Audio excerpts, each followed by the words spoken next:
All right, so I'll call to order the Public Works and Utility Committee meeting at the Lisbon Village Hall Boardroom, Wednesday, July 9th, 2023 at 1700 hours, 5 p.m.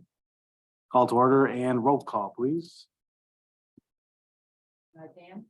Yep, Dan Plus here. Jane Miller?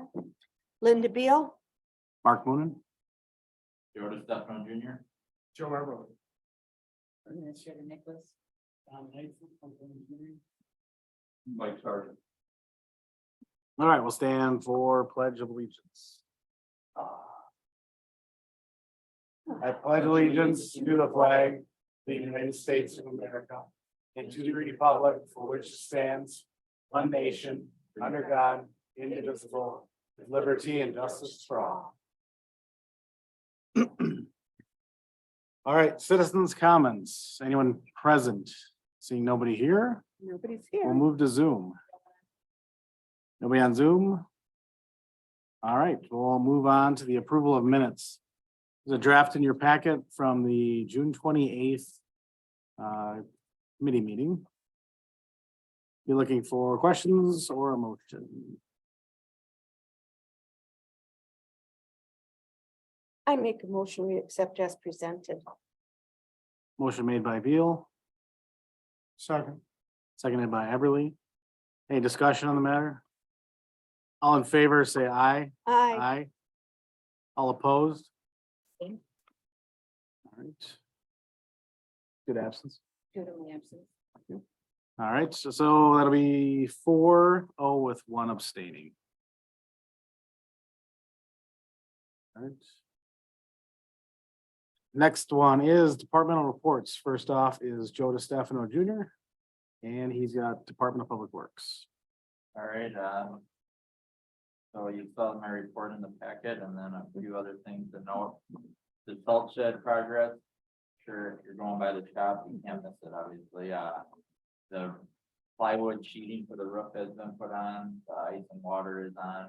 The siding is mostly done. There's a couple open spots in the back corner, which I haven't been able to ask why they do that, maybe just for some lighting, because now they're working inside there, finishing up the extra, how do I want to say it, the stronger wall that goes up 12 feet. So it's plywood and then they put a 2x10 and they stack those up 12 feet so you can put the salt up against there. So they're in the process of doing that right now and it's rocking now. So as far as I know, they're staying around. It'll go pretty good here, and I'd say within the next month, it'd probably be. We'll be talking about this next month that it's maybe done or closed, like darn close. Will they have doors up?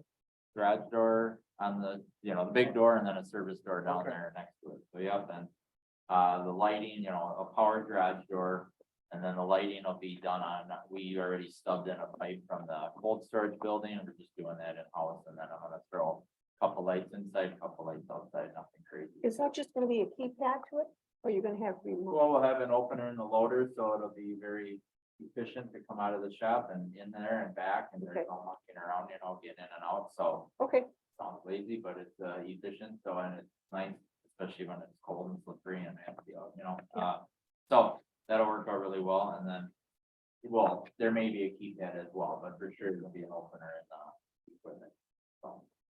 So that's kind of the status of the salt shed. Our paving has been completed for 2023. All that's left under the contract is some topsoil restoration that tentatively was gonna happen this week. I haven't heard back from them, so maybe it'll be next week, but it's not that crucial. The line painting has been done, any kind of other restoration, the culvert, all that's done. So it's just some topsoil against the shoulder that we're waiting on doing. So that should be coming soon.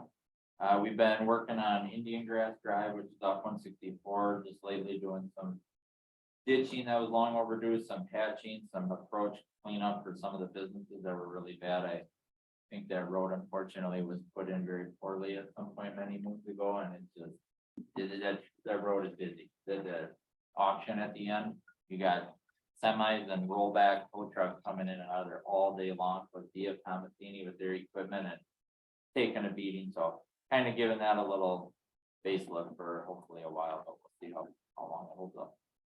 Next week, we have a mastic wagon rented, which is a unit that puts down, similar to your crack filling where they route the crack and they fill it with rubber. This is just a unit where you got a box and it's filled with the rubber and it's got aggregate in it, and you just drag it over cracks and seams and dips in the road and manhole covers, anything like that, you're just trying to smooth out. So we've been doing that the last couple of years and it's been working out great. So we got a list, we'll start next week and we'll knock that out and do a little road maintenance. And then the other thing we've been focusing on since we met last was shoulder, doing a lot of shouldering in Thousand Oaks, Woodland Oaks, Hickory Road, so. And about what we've been up for the last few weeks. All right. Mhm. No questions for Joe. Thank you. Moving Thank on you. to utility district, Mike Sargent, and we'll start with him.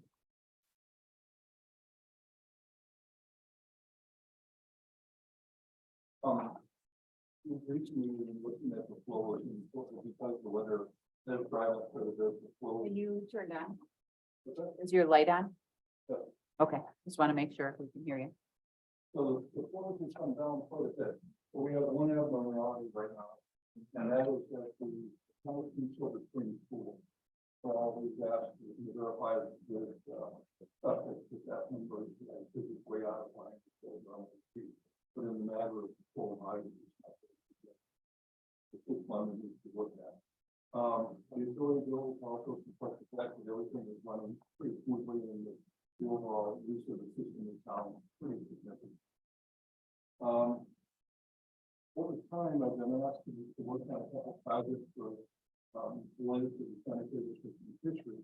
And in working on that, I came across an agreement written in August 14, 2002 between the Lisbon Sanitary District and the American Mobile Homes Community, where the American Mobile Homes Community purchased 400,000 gallons of average daily capacity directly from the Lisbon Sanitary District. So it would appear based on this agreement that the Willow Spring Mobile Home owns its own capacity. Now, would you be able to forward that to staff so they can send it out to the rest of the board? How does that affect everything? What's that? How does that affect everything? It doesn't, it was just a question of what impact the Willow Spring has on our capacity. They own their own capacity, so it's just their side. Okay, gotcha. Thank you. So their flows are never over 4,000 gallons daily, 40,000 average daily. 40,000. I have a question. And I noticed on the flow stuff, that I assume this came from you. That's in our packet. That comes from something. Okay, well, on June 5th, obviously, both sets of numbers show a huge increase. I assume it rained that day. Anybody, I must be, because it's on both sets of sheets. I mean, it went from Wow. in the 80s up to 307 on the one, and it went from less than 15 to 41 on the other, so. I think I noticed was the 2 days prior, the third and fourth were zeros, Mhm. so. I didn't have a chance to look, but I assume that was the one day this year that we had rain. That was the Monday after the fourth. Well, Is it Mon- something's So not- is the fifth of Monday, you said? Yes, So what likely happened is the flow readings didn't work on the weekend and then they caught up and did a manual read on the Monday. Correct. I think Dennis from Sussex had sent me an email that there was a problem with communication, so I think we didn't get readings on the third and the fourth, and then I think it just came up on the fifth. Yeah, but I mean, you can't, if you look at the first one here. Even if you catched up. Gosh, nice time. None's coming, well, on the third and the fourth, which are showing zeros. Yep. You can't go from 48 to 307 without something. But if you look at on the Yes. second, those flows are lower. They're lower. If you So look I at the think gallons there's per minute, Half a day that it didn't, so 2.5 days it didn't read and they caught it up on the following Monday. The same for the other one, okay, maybe that's. Because I noticed that more like, holy. I thought we had the ditches running. no. No, if you look at the gallons per minute, even they were down on, like on the fifth, they were lower than what they were showing on the sixth or seventh, so. Yeah, it was just the previous 2 days, the third and the fourth, there was Okay. a problem with the Answers that flows question. reading. Okay, thank you. Do you have anything more? Mike? Can I ask a question? Yeah, go ahead. Jane? So do you know if that will, that purchase from the trailer park, is that included in the capacity that the sanitary district has? Or, This is part of a series of pulled out of the archives, every agreement there's been since the day the sanitary district began between Sussex, Lisbon Sanitary District, Sussex, Lisbon Sanitary District, Bannon, a bunch of them. Got the stack about this high, and I'm reading through all of them. But this one, there's two agreements that popped out. One was an agreement between Sussex and town regarding the flows from the Willow area, and the town at that time purchasing flows for Willow Springs and other areas. And then in turn, there's an agreement between the Lisbon Sanitary District and the American Mobile Home where the capacity that was transferred from the town to the sanitary district, some of it was further passed on directly to American Home out of that agreement. So there's a series of agreements you have to kind of follow along, but it would appear that Willow Springs does own its own capacity. And then as far as use of the land and interceptor, Willow Springs pays a fixed charge. When we look at what that fixed charge is, compared to what we're paying for flow through the interceptor, they're paying more than that for sure. And what did they pay for that? What's that? $40,000 gallons. Yeah, Well, it's a little over $2,400 a month. I don't know the exact number off the top of my head. okay. Okay. All right, thank you. It'd be interesting to find out what that constitutes. What did they buy? And I assume that was an agreement, because I heard you right, Mike. It's an agreement between mobile home park and the sanitary district, correct? The one that I'm referring to. Is Yeah. the two between directly from American Homes and the Lisbon Sanitary. Yeah, we may have to get into that, find out what they got. So maybe what you have in agreements, could you share them? Can you scan them and share them? Yeah. With me, all your agreements? But I mean, the agreements that you went through, that stack of agreements. Either bring them in and let us, yeah, you can either bring them in and let us scan them and get them on the network, on the network drive, or scan them and send them by the. I'm not done with the file. Okay. Don, anything else?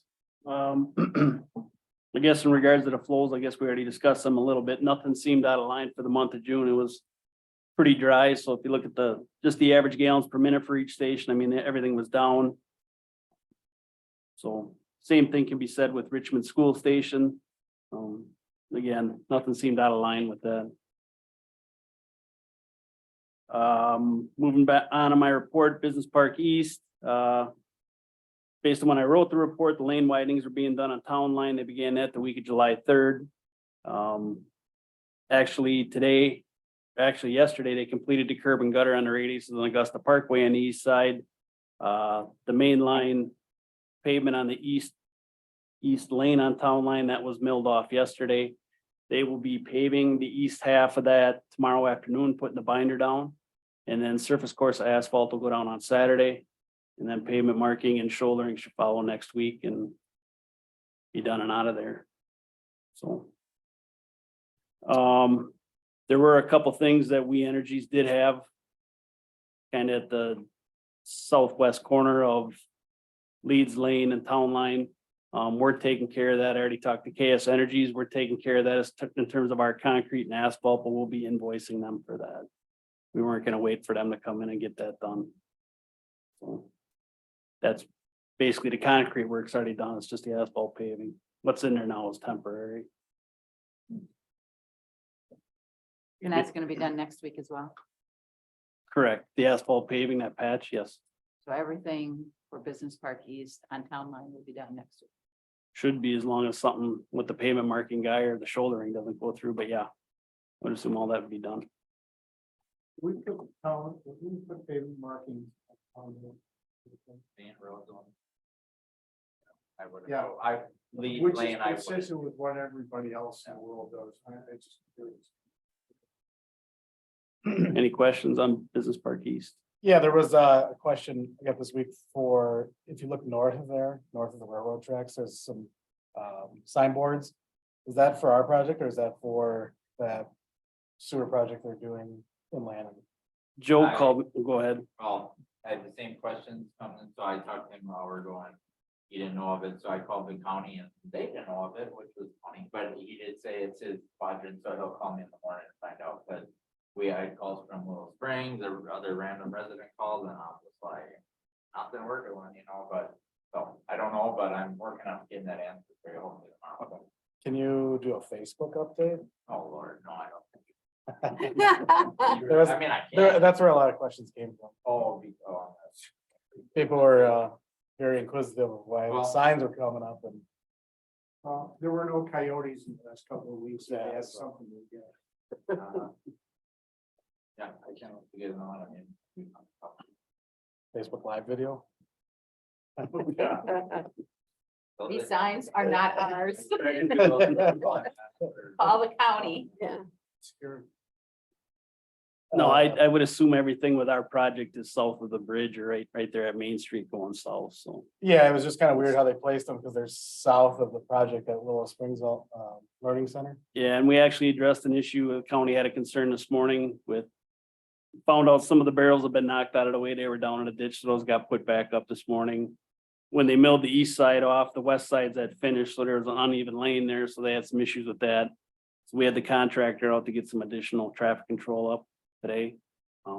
So again, they would only address that area from Main Street, down past Leeds Lane, and so I'm assuming that's gotta be somebody else's north of the railroad tracks. Any other questions on Business Park East? Then moving on, manhole and sewer repairs. After last meeting, I did reach out to Vision Sewer. I've left a couple messages for Derek. I don't know if he's on a extended vacation or what, but we will get on their schedule and I'll update you guys on the manhole repairs as soon as I talk to him.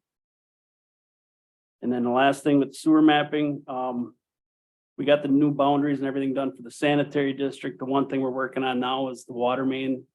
We're getting that put on the map as well. To address concerns with the fire chief and fire marshal. We're working on that now. I don't know, from your guys' standpoint, would you rather see paper maps? Or if I give you the online one and you can fish around in there yourself, I want a Okay. paper one too. I would say come back with paper maps? Yeah. paper maps, but then send us the The online electronic one. ones so we can fish Okay. around. But a decent scale, so. 24 by 36, Yeah. Yeah. Fine. Yep. Thank you. kind of like I did the last time, they'll be rolled up. And these will have the service areas on, right? For- Correct. Is it possible, I mean, you'll have the service areas on for the village of Lisbon. Will you have the adjacent service area boundaries on for Sussex? What I'm getting at is, this is the village of Lisbon service area. Here is the village of Sussex service area, and there's this no man's land in between. Right.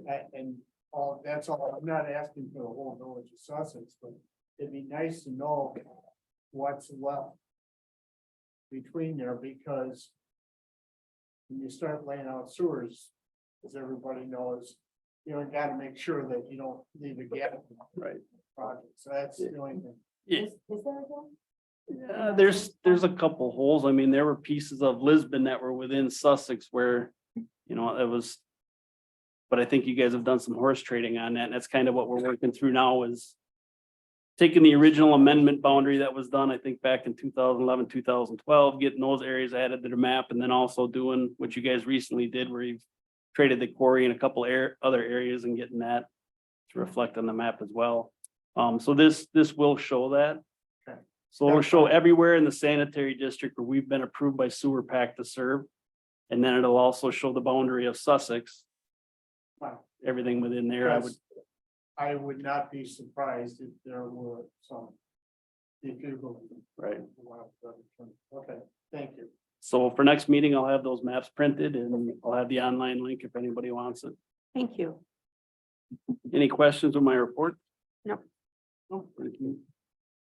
All right, moving on, unfinished business. Item 6A, discussion only regarding possible avenues for future update of utility code, including whether to revise the existing code or rewrite from scratch. So this has been put off a few meetings, but I did want to talk to you about how you want to proceed on updating our code, or if we want to scrap the current code and move forward with a new code. Do we want to do it by a small working group, or do we want the whole committee to be sitting on it? So I kind of wanted your feedback on that specifically. We need to move forward so we know what we've got all the grinder pump questions and all of those things that need to be addressed. Anyone have Which would- preference? Which would take less time? Probably starting from scratch. Less time starting from scratch, really? Because we could probably look at somebody else's code. Mhm. I think we should start with the latest and greatest version of Sussex's, and then also make contact with them to see if they are going to make any updates to theirs, because at the end of the day, our agreement with Sussex should say, I think it does, that our code's gotta replicate what theirs is, should say that. But this would be a good time for them for anything. Everybody should update their code every 5 years anyway. It would be a good time to talk to them. and Okay. Make sure that, see what they're planning on doing and start with theirs as the basis to go forward, Okay, add our other stuff in, because it's the simplest thing and it's easier for everybody, for us and for Sussex. Sign off on it. okay. Jane or Dan? I agree. I think that using Sussex as a baseline is at least a good starting. I agree also. Run from one to the other, make it happen. Oh, yes. What about a working group, or bring back the whole Sussex code here? How do you want this to be handled? I think chunking it off as far as workshop style afterwards might be the best. For the full group? Yeah, because that way we can allow input from people that are here. And there's sometimes people, sometimes not, but And I don't know if there's a way to format it that we would take, 2 or 3 sections of Yeah. meetings somehow so that we can kind of keep it a limit to what we're trying to attempt, and not that we go through the whole code in one night. So if there's once Yeah. you look at it, if there's a way to, Kind of chunk it out. Okay. yeah, I think that'd be good. At least then we could, I mean, I'm sure the grinder pump thing is gonna draw a crowd when we talk about that. Who owns what from where, that's gonna draw a crowd, so. If we could maybe workshop and then notice, like Jane said, maybe sometimes one topic, maybe 3. Right. Okay, I agree. Thank you. Gives me a way to move forward. All right, 6B, discussion necessary action regarding next steps for Richmond School and Willow Springs. Don?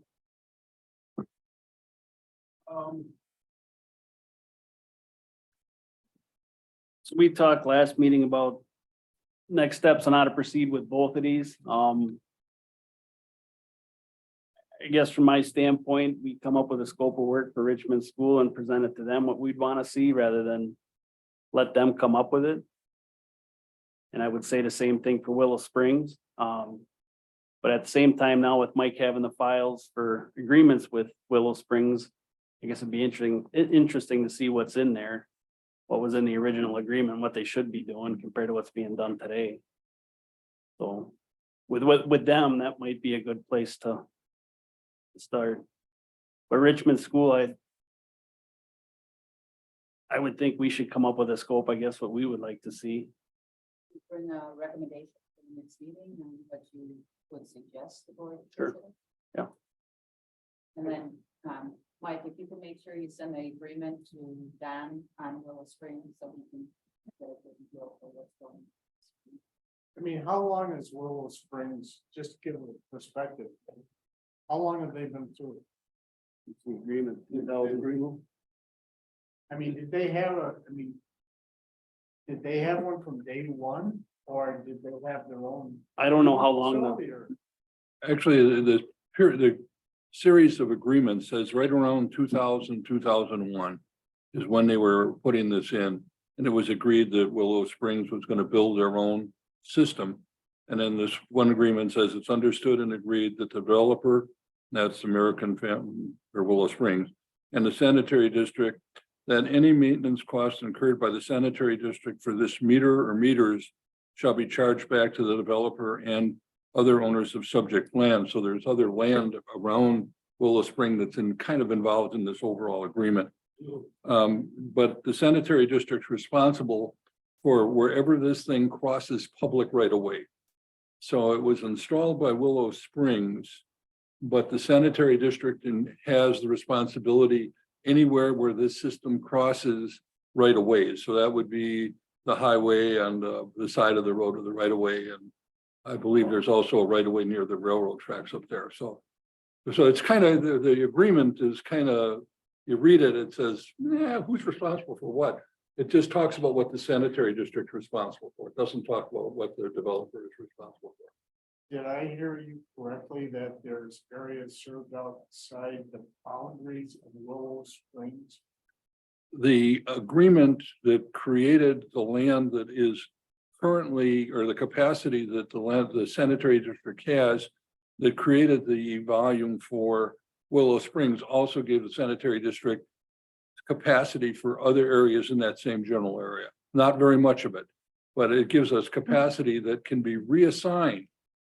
So it's agreements, and you have to read all these agreements in series because they're all amending the prior agreement. Well, so we had somebody approach us, a gentleman down the road, right next to the Willow Springs Park. He's got like how many acres, like maybe 5 or 6, and he wanted sewer back there. But we haven't heard from him in years. The only thing that's going on, Ground cover? Yeah, the landscaping place from. No. This is down the main, it's north of there. It's where the main, the furthest north into the subdivision. There, right there. And at the end of that street, there's a section of land that this fella had come and approached us a couple times because he wanted to hook up to sewer eventually. Well, we haven't seen hide nor hair of him since he approached us and we said, yes, you could, but I don't know. Maybe that's part of the land that we're talking about too. Well, I'm concerned about property outside of Willow Springs that flows through Willow Springs. And I'll bet a tuna melt at Culver's that there is such areas, which is what this is gonna take some time to sort this out. well, there is one building that's on Town Line Road that's currently for sale. It's a brick building that's part residence and part garage. And it's listed on the MLS listing as having sanitary sewer, but it does not have sanitary sewer. And when he approached us several years ago about hooking up to it, there is no practical way for him to hook up to the sanitary sewer because he'd have to hook up to the land and interceptor directly, and that would be economically unfeasible. So one his solution would be to go to the back door and hook up through Willow Springs. And Willow Springs told them they had no interest in doing it. So now the realtors are concerned because the MLS listing says it has sanitary sewer, but we show no record of him having sanitary sewer. And I got a call just today from another realtor trying to resolve that issue because they wanted to know whether they have sanitary sewer or not. Shouldn't we be able to clarify that through the county then? Excuse me? Shouldn't we be able to clarify that through the county? You walk in the building. I mean, that's. Or if you Well- do a dye test. Yeah, Right. it may have been a late night hookup too. It could have done. And Well, it we has, had to go through the McLaughlin property, yeah, because between that property is open space, which is the McLaughlin property. And then they got the creek. And then you have the creek to get to Willow Springs. And I know the property that is behind those that house that we were talking about, house business, is, coming to the plan commission for, making some changes with the property, and it's possible that those people will want sewer and water. There's an accepted offer on that property now. I know, so they better hurry up and make sure it's all legal. Or title companies make money. So when you do the title report, you indicate that there's no. He doesn't do the title.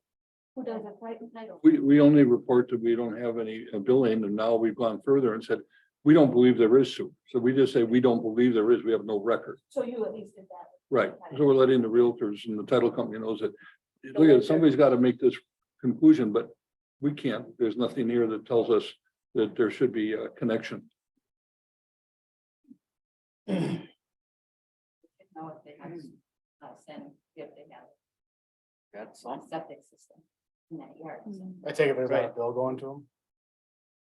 I'm sorry. I take it there's no bill going to them? Not from sanitary. Just check. But like you say, then you should be able to check with the county and see if they got a permit for a private system and. Or go out there and see if they, Right. because it wouldn't be uncommon. If there's a system there, buried under 3 feet of something or other, and nobody never knows been anything touched. about it, you know, well, And they never had it, they might not have it clean. Right. or it may go out to the creek. They don't get the notice from the county, they don't have it clean and it just, Yeah, and it was only 2 people living there. right. Okay, All right, anything more on Richmond School or Wallace Springs? So you're gonna put together. I'll a put together- scope For Richmond, bring it to the next meeting, and then Willow Springs, as soon as we straighten out, try to straighten out, and see what the heck is going on. Correct. Do that. So a recommendation, why it's, you know, on what we should do and why this is our best. You know, if there's a couple options, let us know those and that's the option. All right, moving on, new business, 7A, discussion necessary action regarding purchase of grinder pump locks. And recommendation of Village Board of same, Joe DeStefano.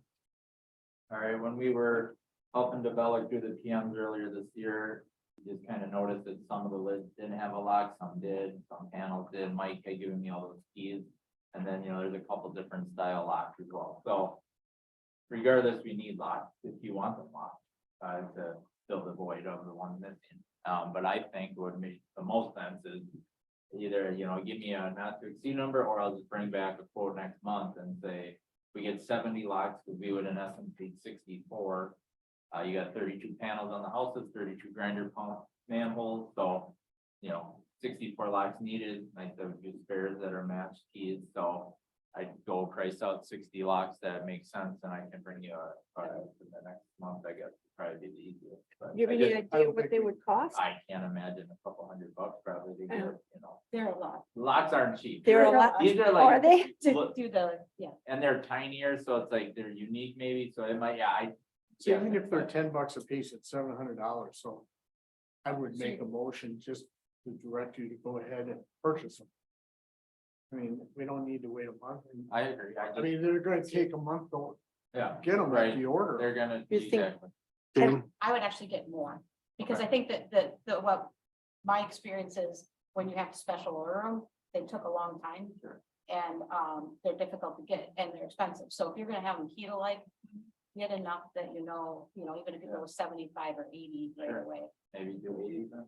You amend your motion? Yes, What? and that we, obviously, they're ones that we can add it on to, so you're gonna have to go to Sure. Pastor or something. Well, Bonafide, who's done work here for security, and I just got master locks done by him for a compost site to match. That's my first call, Okay. and then I'll work with. Then I would say that we'd go ahead and order 85 of them. And buy them. okay, Maybe, I think we should up, is $10 reasonable? Or you think it's gonna be more than that a piece? Personally, I think it's gonna be more. Maybe Well, we should I put s- not to exceed 1,000. do you have an estimate from recent? My guess is gonna be 20, but it depends on the size of your lock as well, so. 20. Are you talking like the smaller master lock ones? Yeah, they're tiny. Yeah, we got a lot of them. Yes, they do them all like. So, yeah. Oh. Everything else. Ace, did you say? Yeah. Okay. Oh. Yeah, Okay, yeah, I'll find out and get a couple options, What? and then I guess. Made the best. Right? Do you need them, do you need them between now and next meeting? We've done that way for who knows how long, right? yeah. Right. Maybe You bring mean us an bring a couple estimate. options then? Yeah. That'd be Your fine. call. Yeah. So Ace and. You're gonna have to do the- Yeah, you're gonna have to do the chasing anyways. So I heard the We word, like I heard the word that. motion before. Okay, no, so I will rescind my motion and do it to get pricing on 85 lots. Key to like, and bring it back to the next meeting. All right, so there's no motion on the floor. It's, this is just direction to Joe DeStefano to get pricing for, And just to confirm, I Go mean, ahead. that idea made sense. I Yes. guess to everybody, because even if we pass on the, maintenance and whatnot onto the homeowner, I think it's still Kathy and I talked that they gotta contact us to get in there just to make sure that we'll need It's our stuff. stuff ain't going on. So, We don't want them to be able to open and get in there without our knowledge. Just curious, I've never, in all the years, I've never heard of a lock being there. What, somebody just took it off and never put it back on? Maybe when DeBellic did it, who knows? Somebody had to do it. But I've never heard of a problem with the lock. nothing against the Bellic, but I mean, I'm Yeah. sure there's been a Probably handful of throw 'em away. guys that Oh, I'm sure. throws it in his pocket, goes home, where did this one come from today? And It's then they just never like made the it back. locks on my tanks for my mound. Those haven't been locked for 6 months after we moved in, because when they come to pump it out, They cut them. they don't want them in there because they want to have somebody home to open them Or because they they, leave the they have an opener. Yeah, It's called a set of bolt cutters. exactly. Okay, we do recommend people with private systems do keep them locked, because I believe Yeah. that's the state code. yes, yeah. All right, so this one's, there's no motion, but necessary action is given to Great you. idea. All right, any other further on that?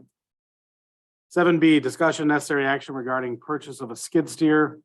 Recommendation to the village board of same. All right, probably word purchase is a little bit scary and it's not the word that's really what I'm asking for. Basically, due to everything we've seen since the pandemic, getting equipment and trucks and just about anything has been different. So we were just kind of being proactive on this and Scott was working on getting a price. And then backstory, we have a tire machine, skid steer. But as of late, we've taken on some big projects and, you know, prior to 2020, when we got that machine, we did stuff from the yard, we take it on site, all that, but since then, we've done the stone playground, a significant project. We're gonna have, we did the new compost site, which was, you know, 6 acres of grading and all that. The basketball court project at Lisbon Oaks is gonna be coming up, you know, and I think future we have park projects and whatnot and anything, and even ditching for us, stuff like that, and this machine can do everything the tire machine can do, and then some. So for grading, it's just, if you're understand the world of equipment, grading and a track machine is a lot easier than it is in a tire machine. So we just have seen the need for it a lot more over the last couple of years, and we priced out some stuff, and this is literally just to hold our name in place. You know, this is going backwards. I understand capital talk isn't out for another month or two or whatever. So I get it. We're jumping over something here, but all this is doing is keeping our name in the list. You see the pricing, we're not on the hook for any of this. If we go to capital talks and somebody says we don't have the money for that, don't want to even open the store, but I mean, we can cancel, right? I mean, there's no strings attached. They didn't have to put money down. That's just the world we live in, because now what's happening is we don't want it, next man up. And they're waiting in the background looking for equipment. So they're not worried about it if you bail on it or not. So this just locked the price in. He gave us a trade-in price, which was $6,000 more than we paid for the machine in 2020. So that just tells you what's happened over the last few years. So really, yes, this machine is, you know, a next level with the tracks and all that. So it's more expensive, but we are getting, you know, a good return on our investment there. And then we would just look to purchase the track machine. So there's some pricing. The bottom one being very expensive compared to the other two, we didn't even entertain the trade, so it wouldn't even make sense. Nice machine, but it just wouldn't make sense. We demoed them, we like the Bobcat. So I guess all I'm really asking for is if everybody is okay with me keeping that signed contract with no strings attached, and then when we go to capital talk, we'll revisit this, and if it all goes through, we're already that far ahead of the game, and if it doesn't, then I just get a hold of him and say, yeah, we gotta take her name out of the list. It's just a long wait, so I would just say stay on the list, go on the list. We are at the next village board meeting going over capital projects. So this would be put in the capital project. Okay. That for consideration by the village board. Only thing I had since we talked, Joe, was usually they give us like a 60-day good quote. I do see that on the second page. It says all prices are subject to change without prior notice or obligation. I did talk to him about, if this is locked in, and I haven't on an email, but all his response was, nothing's gonna change unless something crazy happens, and I think when he means that is probably another pandemic type thing. We've now, everybody's getting used to the price increases, they've seen them, these salesmen understand them now, and they know what's coming, so he's comfortable with that price into the first quarter of 24, unless something crazy happens, and then at that point, we obviously have a discussion here, I wouldn't run it, but.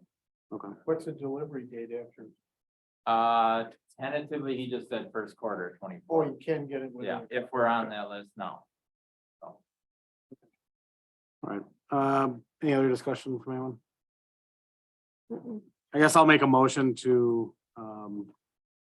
keep the placeholding letter with Bobcat regarding the purchase of a skid steer, and then make the recommendation to the village board as same. Not to exceed. Sure, we can throw in not to exceed $103,679 with a trade-in value of $46,000. Anyone second that? I'll second. Motion made by myself and seconded by Everly. Any discussion further? All in favor, say aye. Aye. Any opposed? Hearing none. 5-0. I would consider holding that email where it says no price increase. I don't really know. Yeah. All right, next one is C, discussion necessary action regarding replacement pickup truck for DPW director. And recommendation to village board of same. We'll stick with Joe.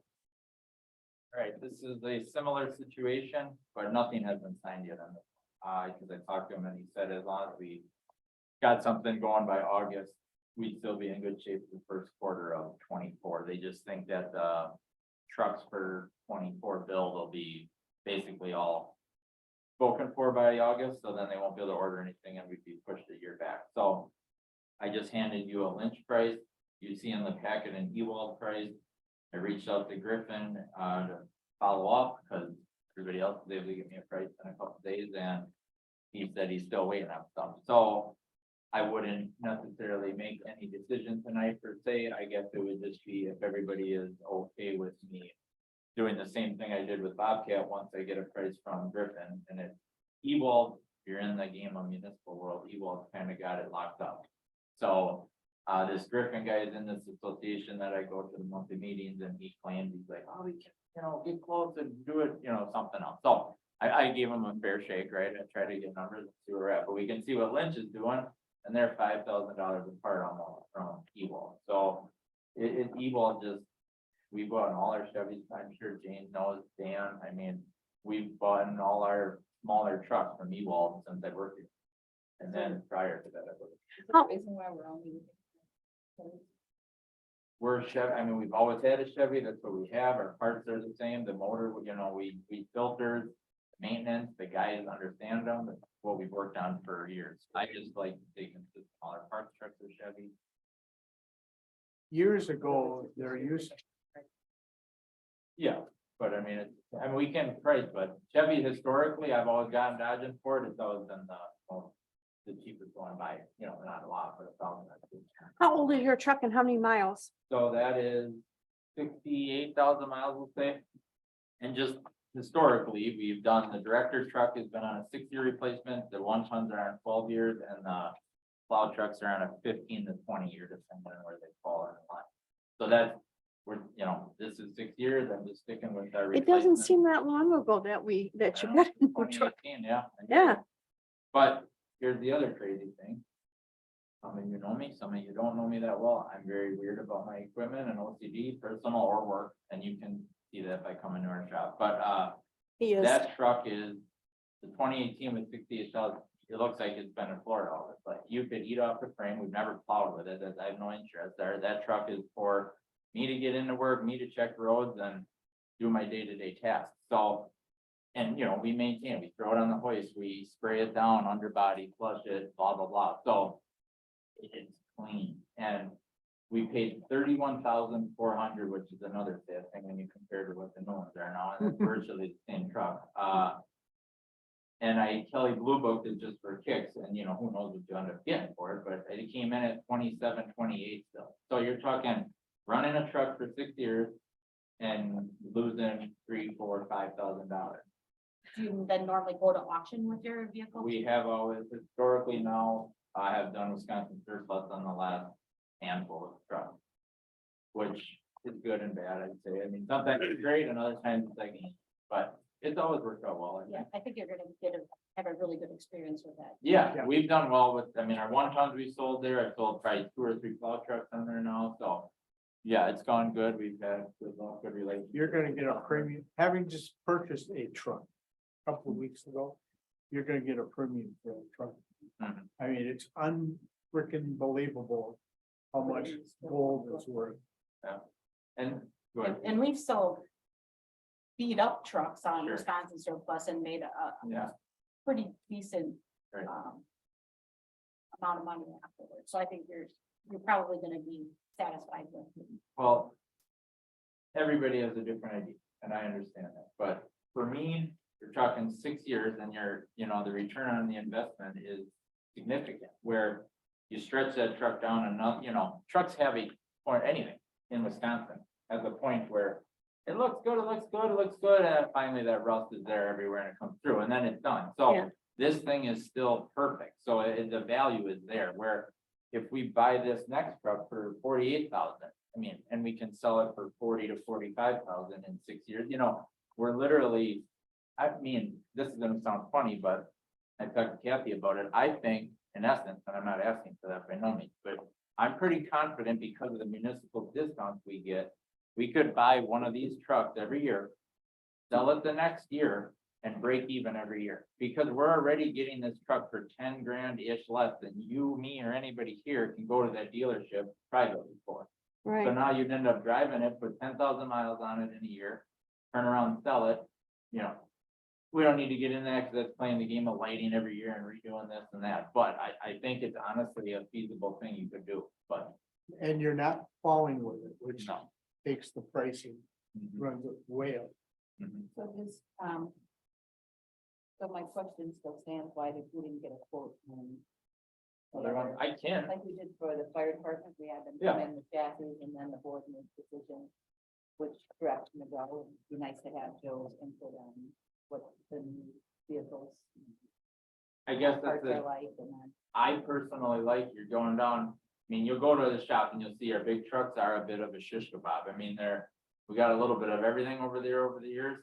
But we're now starting to streamline on the Western Star, and you'll see I'll be talking more Western Stars at future meetings, but I can go that route. I just personally, we've done Chevy for, and you can still, you can Yeah. still speak in that, just to have a comparison. but I think. I can do it. I don't know how much of a rush this is that we can't get it to, in front of the village board before you sign in. Because I'm guessing they're gonna give you at least 30 days to sign. Yeah, I mean, you all get any numbers on a Dodge and a Ford probably in 2 days with that, so. Although this is committee decision. Right. The county used to have a program countywide for public works. Is that still around? Oh, for getting in on buying trucks Yeah. and stuff. I think they do it on the big plow trucks maybe a little Okay, bit, maybe but they don't do it on. it's changed so I know much. they used to have them on plow trucks. Because they used to. Cause you can't get nothing now. I mean, a Yeah. plow truck, you you're basically, you gotta get on the list now, otherwise you call by the end of this year. And they're I like, didn't know if "Right, that those covered are already small on." vehicles like this or not. I And didn't look likewise, at it. Lynn, or I'm sorry, Ewald's always gotten the state bid Correct. for southeastern Wisconsin, so that's why. And I think a couple years Lynch would match, Okay, but that's why they're just gonna go through Sure. the dealership. yeah, So, and as far as, in my opinion, I believe in streamlining, if you have vehicles, you kind of stay with that same manufacturer, because then those filters, everything's basically interchangeable for the most part with trucks, so I understand. yeah. One question I had was, what about going to a 1500? Is there, So I. if we're not priced one out. plowing it? Well, okay, Merton, town of Merton has gotta have one. It's a little more well equipped. It was some weird thing that GM did for speed and municipal. Don't ask me, I don't know all the details of another pandemic type of situation that they learned or changed them. So his truck he got, I had him priced, quoted out the same exact way he has his half ton crew cab. So it's similar, but it's a little bit more well equipped, $50,000. And this 3/4 ton, which for us, I pulled the skid steer before, I pulled the mini excavator when we rent one or whatever the case may be. I can pull a trailer with the 3/4 ton. You're not gonna probably really pull a skid steer necessarily with a half ton. So then when I saw the price come in at 50, I just didn't even bother wasting my time anymore. But to go more bare bones half ton, I mean, I can find out, but I just asked him that, so I had that already kind of there, but it was 50,000 compared to the 48. Is this a bare bones 2,500? It's exactly to the truck I drive now, except for I added fold-in mirrors, and you can laugh and do whatever you want, but I'm anal again, and I run that thing on my own dime through the car wash a lot, so it makes me like, a lot easier to just hit a button and pull the mirrors and flip in. And flip out. I have it on my personal truck, and it's beautiful, so every time I watch it, I'm out folding. Those mirrors are $1,300 each because I had to buy one. Yeah, they're not. No way. One side, one mirror, $1,300. So I think it's a great And idea. the mirrors are identical, whether you get them auto fold or not, it's just they auto Yeah. fold by a button now, because. So I, You can't even That's buy really- a used one. The junkyards say they're $1,300. I don't care. So it's not 2,600. It's 2,600 for a pair? Yes. And yeah, and you have a right one and a left one. Yeah. Try and find them. Yeah. I bought one out of my pocket because I nipped one off on my last truck. So I know how much that costs. It's the greatest investment in the world. Wow. yeah, cloth seats, vinyl floors, work truck, power windows still, obviously, you get all Yeah. that of air conditioning on, but yeah, for the most part, it's a work truck model, W. I would Yeah. not I know, get a times are half ton different. pickup truck. I The mean, I 3/4 got one, ton but I works can't out pull well. squat with. Yeah, no, for the I price. agree. And it's sad that they've gone up that much from 2018. 30,000 was nice, but it picked up now it's like 4. I was curious what it was gonna come out like. Okay, you need a. So I guess. Fine. Well, you guys decide what you know. As far as getting other places or not sure. I guess, is there any discussion whether we want to continue with just this Well, can we line. get them by the next meeting? We'd have to do that. with 'cause quotes? Yeah, Are we doing it? Okay, I'll just- yeah. Don't we have to because it's over 25,000 or No, something? this is equipment. Oh, okay. You can buy the world.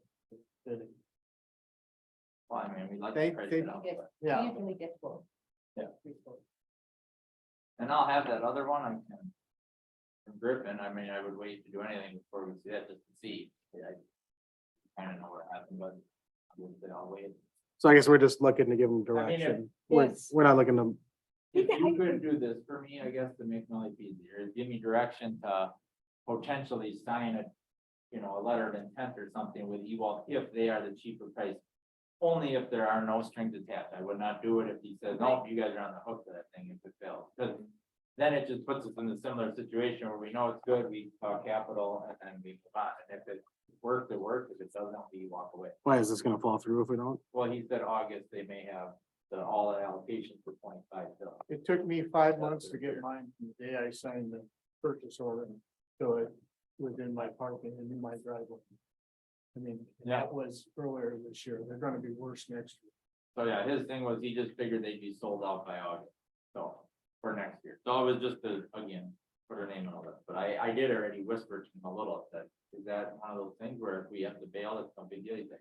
We lost I our know. dump trucks. We had to wait 2 Yeah. years. Oh, my gosh.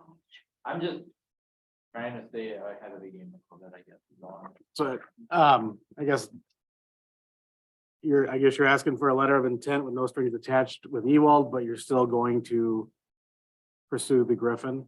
Yeah, confirm the price is not better. Okay. I guess I'll make a motion to allow Joe DeStefano Jr. to enter into a letter of intent with no strings attached with Ewald for a price not to exceed $48,385, no cents. And also to continue to pursue Griffin Auto Group for a quote of similar pickup. I second. Motion made by Moonen, seconded by Beal. Any discussion from the committee? All in favor, say aye. Aye. Any opposed, say nay. Motion 5-0. All right. Sticking with Joe, let's do discussion necessary action regarding addition of a crosswalk on Lake 5 Road and recommend to the village board of same. Okay, we chatted about this last month or last meeting. I only had the one price from Thunder Road and now I received that second price, they just handed you. Paul, and let me get it. So that was for Pan and Dolan. Obviously still a bit pricey.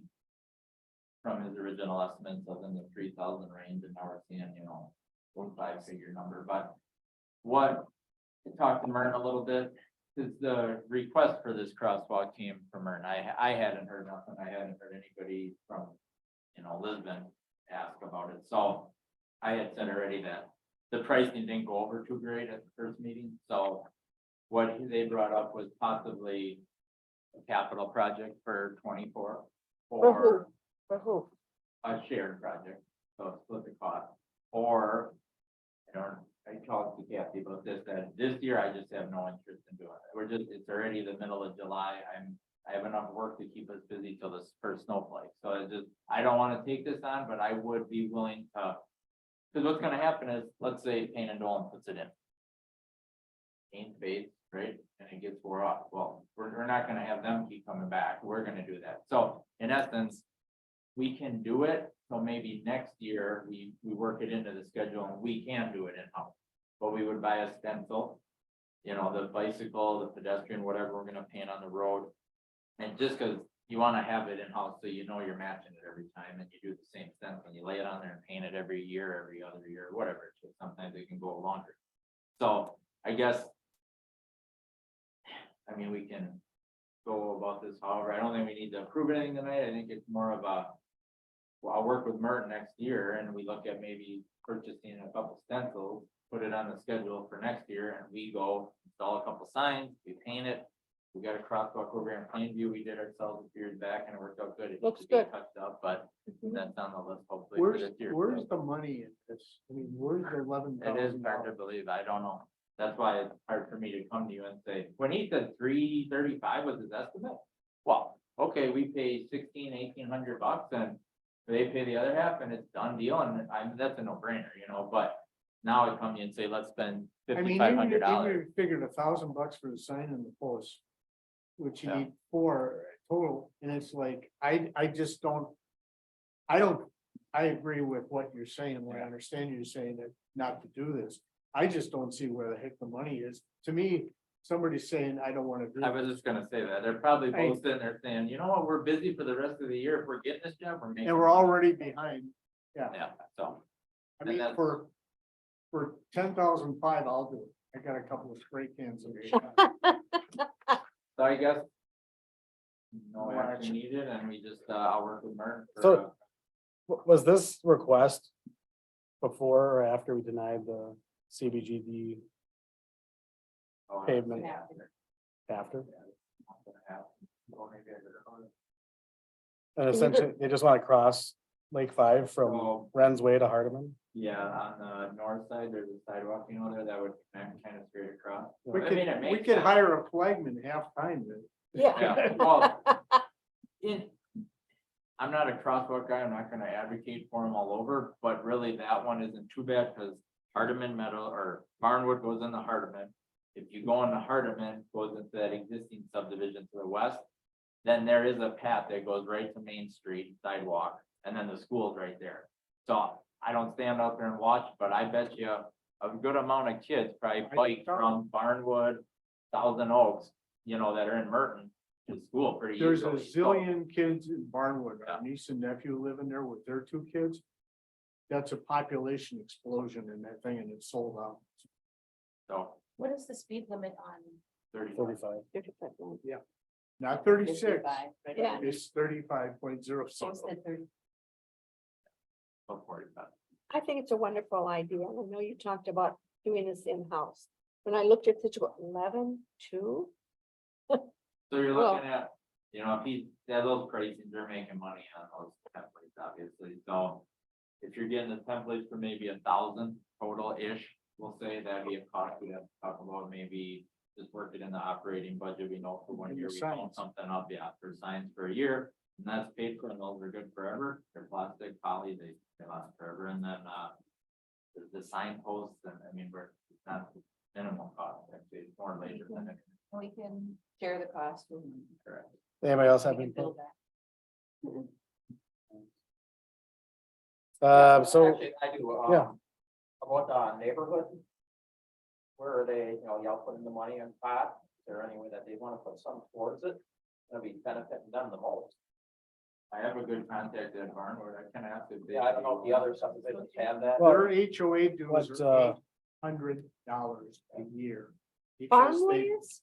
$800 a year because they plow those stupid paths in the winter. Sure. what about impact fees We don't have impact fees. for, Parks. Oh, we have impact isn't fees. parks considered a crosswalk? To a trail? It That doesn't was exist. really eventually the. The, I mean, we can use impact fees, but it takes it away from parking. This is something that we can do in-house and bill Merton for half of it. It shouldn't cost us. Right. We had a doggo meter, we pay for the same. Yeah, I wouldn't say use the impact fee to pay, I agree with Yeah. you. No, I don't think they'd be happy. Just a thought. I have the HOA, he's not the president, he's one of the higher up members at Barnwood, he calls it, reaches out, they always want to confirm they're doing things right, he's a very nice guy, so I could shoot it at them and say they're looking at doing this, you guys want to throw anything for the couple stencils, I don't know. Right, where's the shot? Yeah, you can I always. would say no, ask them, since you obviously. know, I'm asking.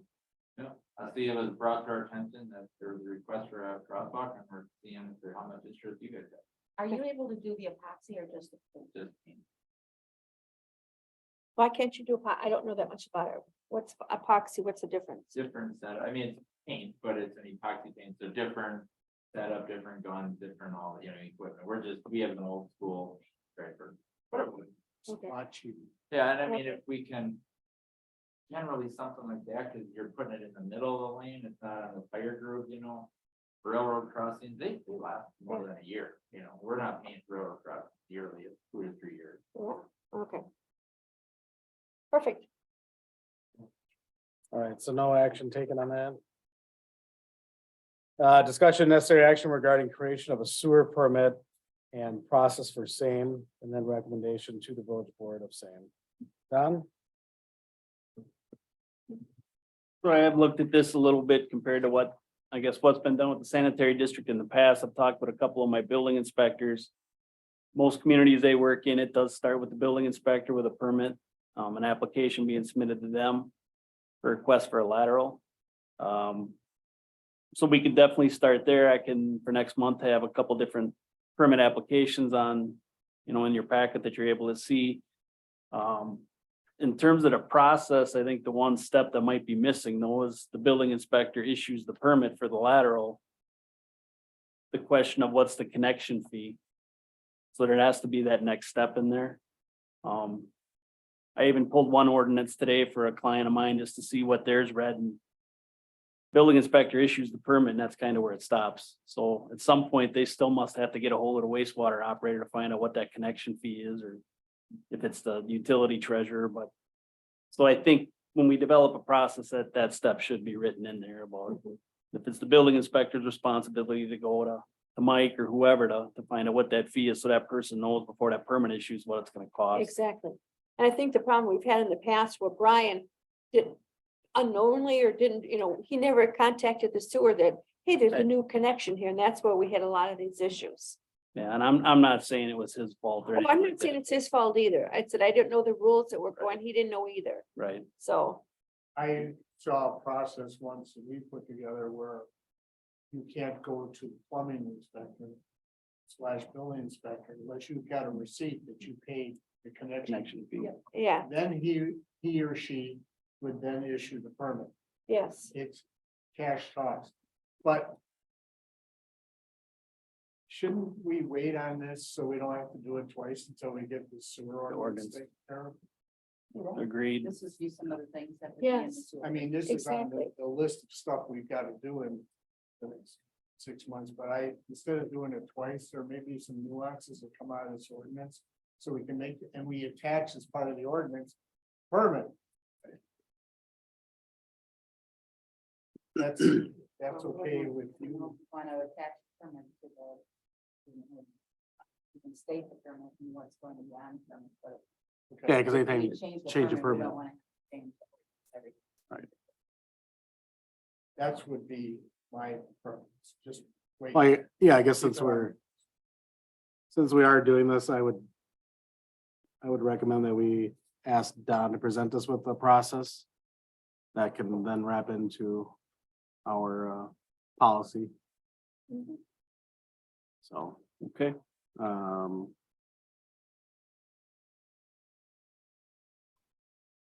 I guess we can make a motion to direct Don to create a sample process. I'll make that motion. I'll second. Made by Moonen, seconded by Jane. Any discussion on it? All in favor, say aye. Aye. Opposed? 5-0 carries.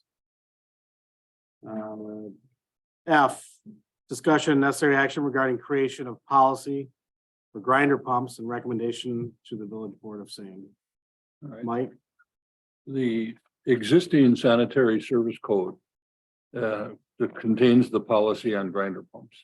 And several years ago, when the Lisbon Sanitary District Board was looking at changing how we handle grinder pumps, the attorneys for the sanitary district wrote some changes into the sanitary service code, which effectively grandfathered the existing grinder pumps, but made it clear that any future grinder pumps would no longer fall under that section of the service code.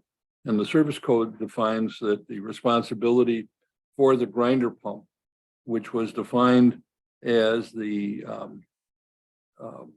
grinder pump itself, and it was clearly said that the homeowner's lateral consists of the space from the grinder pump to the street, but was never really clarified as from the house to the grinder pump. So that part of it is still a little vague, but other than that, I think the grinder pump policy that exists has been hashed over pretty good. And when you work on the new service code for the utility, I think that you ought to look very closely at what's already written into the existing sanitary service code as a way to leave it, because any changes to that is going to certainly provoke the sleeping dog again. do you have a administrative list of the grandfather, not grandfather? Well, every grinder pump that's out there right now is grandfathered. So it would be any installation, and there are approximately 15 lots that were inside of the defined sanitary district area that have not hooked up.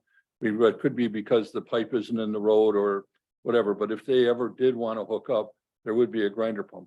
And I'll give an example that there was a lot, I think it was that Woodland, Linda, where the realtor wanted to sell a lot. The pump or the pipe did not go past that lot. The pipe came down the street Right. to that lot and came down from the other way, but that lot was so low that they decided never to put the main in there because they could never get it there and there wasn't enough houses to justify a lift pump to go in there.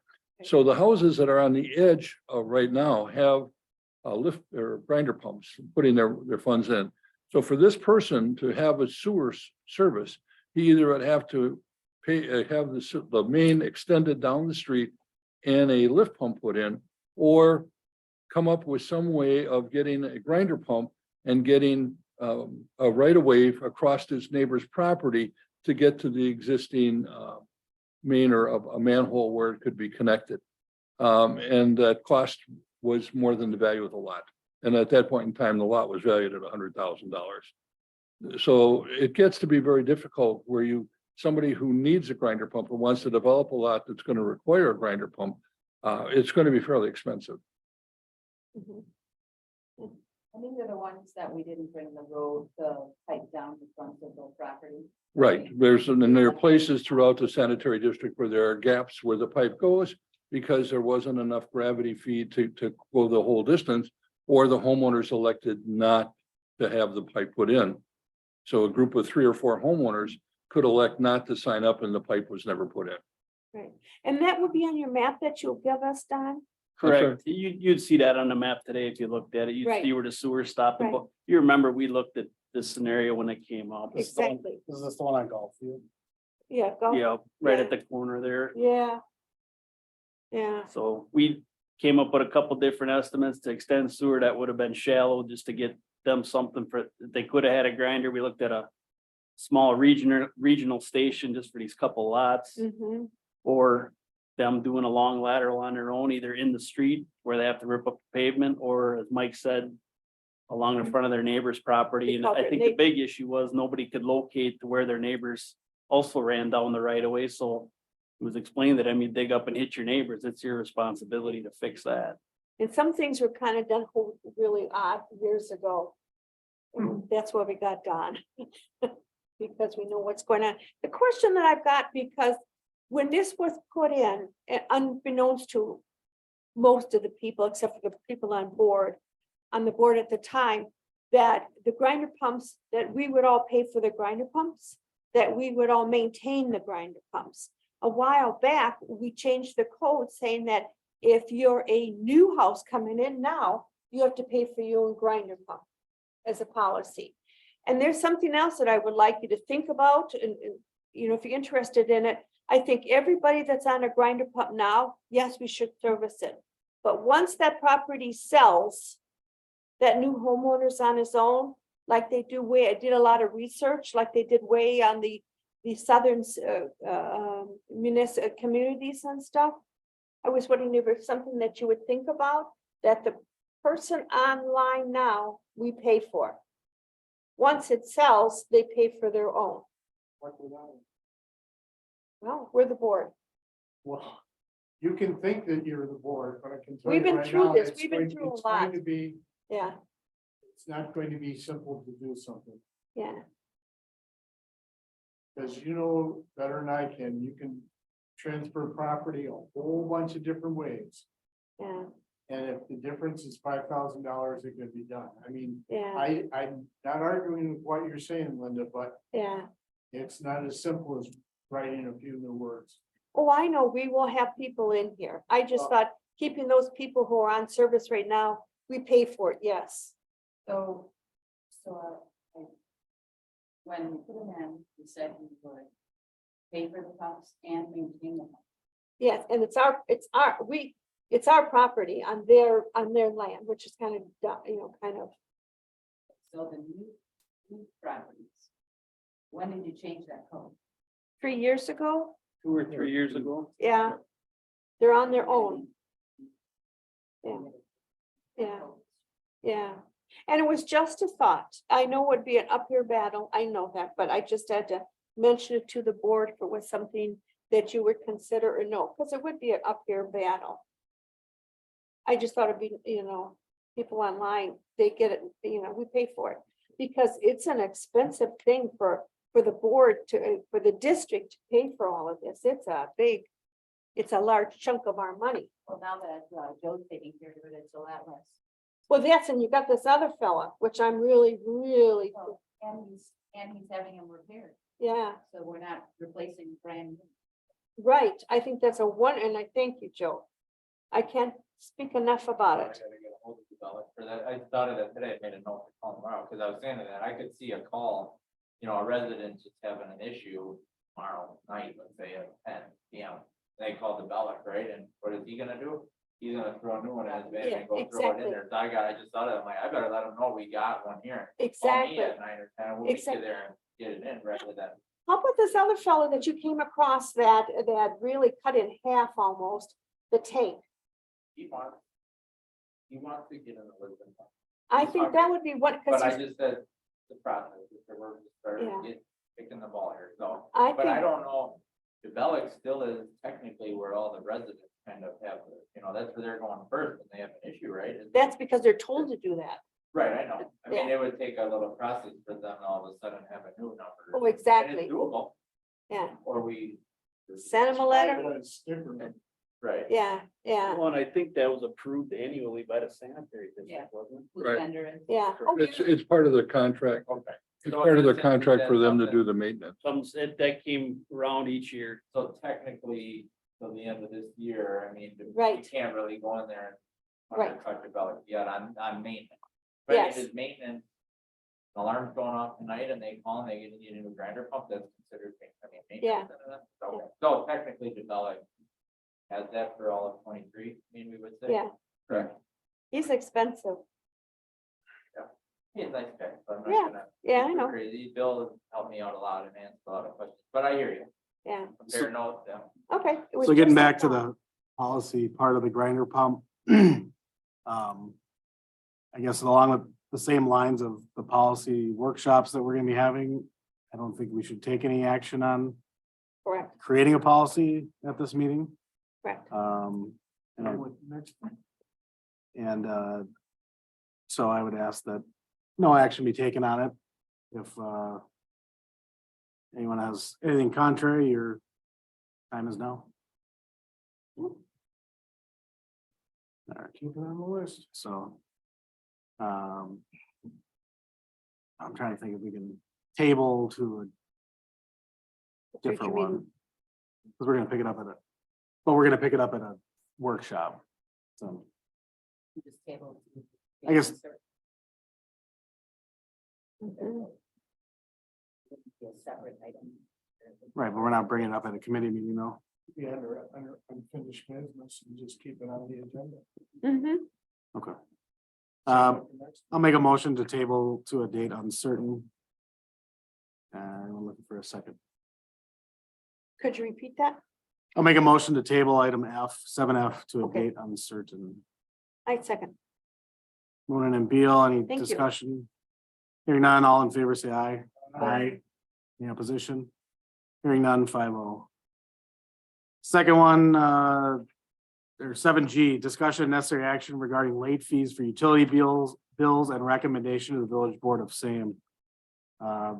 Mike, will you kick this one off with the current practice policy?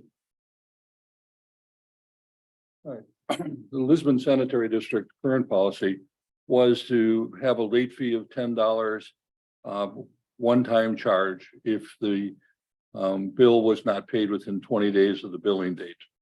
Going around to some of the other areas, what they do charge, most of them have a percentage, and it's 1% is the one that's the most prevalent, and we see that Milwaukee's a little bit higher. And then how they apply that percentage, some of the communities apply it as simple interest and some apply it as compound interest. So if you look at 1% simple interest and you compare it to the end of the year charge that the Lisbon Sanitary District charge of $10, it's almost exactly the same. But the advantage of the Lisbon Sanitary District of a $10 charge that's applied once every quarter is a lot easier and less costly to run the bills. So that's kind of how we ended up at that point. So the question would be, do you want to raise that to 1.5%? And then it would effectively raise it about $15 a year. How are airs right now? I know that the new software will also put in 1%. So if we say, if you decide, whatever you decide, 1%, 1%. The new software will also adjust that. Would go up $25. Well, according to what you got here. What? Oh, It's. That's 25 over a year. It didn't pay it. and Kathy, as far as the village is concerned, is there also a service charge in addition to this? If they don't pay, yes, we put an administrative fee on it, then we put it on the. And the district gets it, not the town. Here's the district. They don't exist anymore. I, yeah, so, yeah, And the town gets it because it's an administrative fee. Village. right.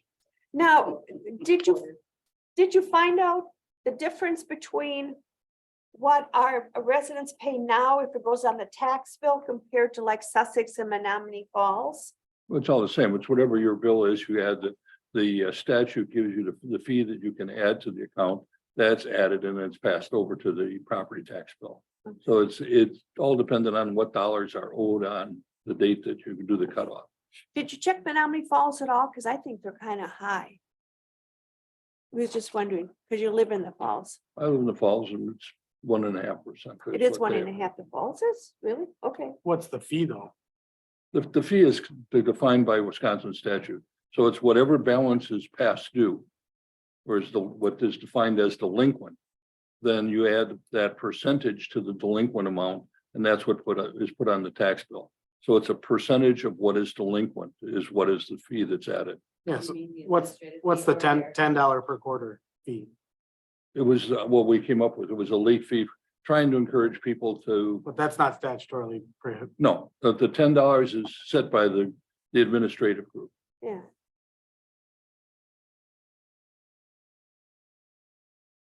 Well, is this again something that we should table for now and as long as we're cleaning up this whole mess.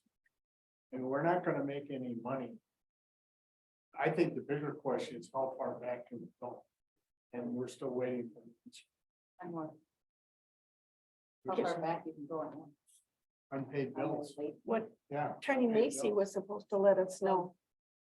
So the late, you can go 2 years back on any fees, Monthly fees. on the quarterly fees. Mhm. When it comes to the fees, the connection fees, we can still pursue the connection fees. So we have Mike going out and figuring out what the connection fees are at the time that they would have connected, where we make an assumption of when they connected, if they just built the house. And then we'll bring that to the village board in April to discuss legal action on where we, In April? I'm sorry, August, I was gonna say, April. August. Okay. Yes. Is there any reason why we're going back in that time? Why aren't they paying? Because That's the board, I mean, if you guys, as a committee, want to say if they didn't pay their connection fees back in 2018, you could pay the same fee. It's fine, we just had him get us the information, so we had the information. So if it was $10,000 when they were supposed to pay it in 18, we could, I'm guessing that whatever we're having them pay now at 15,000, whatever, is probably gonna be less than the cost of interest over the, since 2018. But the fees should have been due and payable on assessment, not when they pull the building permit. So from my experience, the connection fees are paid before the permits issue. Right, That's how it happens. but what I'm saying is if we're gonna go back, the sewer, we're talking about sewer here, the sewer is put in front of their property. That property is assessed. If they never build a house on that thing, that assessment is still, I don't know if they assess, you guys assess for the Connection. mains, the sewer main, Mm-mm. the properties, no, well, do we know that? You have 1 year to hook up, supposedly, 1 year to hook up. But did you assess when just the main was put in? Did you assess the frontage for each? I don't each know on parcel? that one. Maybe Mike knows. That's where in reading these past agreements, there was a connection, an extension between Lisbon and Sussex, where Sussex extended their interceptor from where it was into the town of Lisbon. And that agreement said that they were going to split the cost 50-50. But anybody who signed up after that date would have to pay the Sussex part as well as the Lisbon part. Lisbon at that point in time did do a special assessment in taxes, and it was applied against the property tax bills. And this would go back into the 90s. The assessment itself, because we can look at property tax records going back to 2020, the assessment was fully paid by 2020. The only assessment appearing on the tax bills in 2020 was a Hamilton school special assessment. So we know that whatever assessment there was from Lisbon that was assessed, it was put on the property tax bills prior to the year 2000. And we know it wasn't applied to any undeveloped lot. It would had to be a developed lot that had a tax ID within Lisbon Village. So we can kind of go by when the lots were developed, whether they'd been assessed this or not. And if they haven't been assessed it, then they have to pay it. We had to pay it. It was over so much time you had to pay. Right, you were Yeah, assessed, you were assessed that. We're talking about two different things. We're talking about connection fee. Yep. And we're talking about an assessment. No, this one is a special, in the wording is very constrained because it relates to the extension of the Sussex interceptor. But the purchase of capacity from Sussex is part of the connection fee. That's different than this one. This is capacity through the interceptor. So there was a That payment. should be, that's the connection fee. How about the assessment? But in this case, the assessment that was appeared on the tax bills was the amount of money that Lisbon paid to put in or pay for its half of that extension. So, In that. so if somebody had an undeveloped lot, they had a pipe put in front of their house, do we have a record of whether or not they did or didn't pay? Well, this is, first off, if it was an undeveloped lot, but it was a lot, they should have been assessed that property, but we don't have access to the property tax records prior to 2000 when this all took place. But an assessment is this, connection fee is this. Yeah, I guess let's talk about assessment right now. Yeah, What were the people assessed on every property that ran past? That went in front of their house. So the pipe that goes in front of. This had nothing to do with the house, it had nothing to do with the pipe in front of the house. This was, Property, right in front of the property. this had to do with the extension of the Sussex interceptor, which goes across the couple fields, et cetera, that allows the system to connect to get the sewage to Right, Sussex. but the question that right now is property, if a property had a pipe run in front of the house, was it assessed at that time? We've seen no record of any assessments there had for to the be an original assessment thing. somewhere. When the original pipes went in, I think people paid for whatever their share of it was as it went in. We had. But there was a bonding issue, and then the rest of the payment of services over time paid that bonding issue off. We had like 5 years or something to pay for it. You can either pay it in front or you paid it in payments. Does that help? And it sounds like you were assessing to me. Yeah. Yeah, but We were she also was living there. Right. yes. What about the, Undeveloped. Vacant Undeveloped. land. not Yeah. lots. Somebody- We gotta somebody- get rid of the word lot, Yeah. vacant land. Ma- I If get it was 50 land- Acres and you put a sewer past I get assessed for No. 50 acres, that assessment. No, there was, this it only went to approved lots, the approved property. Well, I remember though that vacant land, okay. You could hook up your lot in getting ready to sell the lot, so it's right there for a new homeowner. Or you could pass and you didn't want to do that because you were just gonna hang on to and do nothing with it. So at the time, landowners had to either hook up, or pay for the assessment or pass on it. Well, that doesn't even. It doesn't even, I understand what you're saying. I'm not doubting what you're saying, Yeah. Linda, but it doesn't make any freaking sense. If Yeah. I have 50 acres and my house is, and then there's nothing on it but weeds, I still get assessed. If I build a house in the middle of that 50 acres, never divide it, I still get assessed and I still have to pay that and a connection fee. Yes, So the question is, who has the records of what this whole thing? Somebody somewhere has got something that says what happened. And we're talking a heck of a lot of money here possibly. But at the same time, if we didn't assess, and we're talking about an assessment that normally would be like a footage of land. Right. So if you had a 200 foot. no, we didn't do that.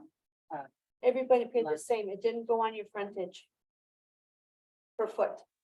So if you had 50 acres and another person had a little lot, Quarter they acre. paid They the paid same the same. Yeah.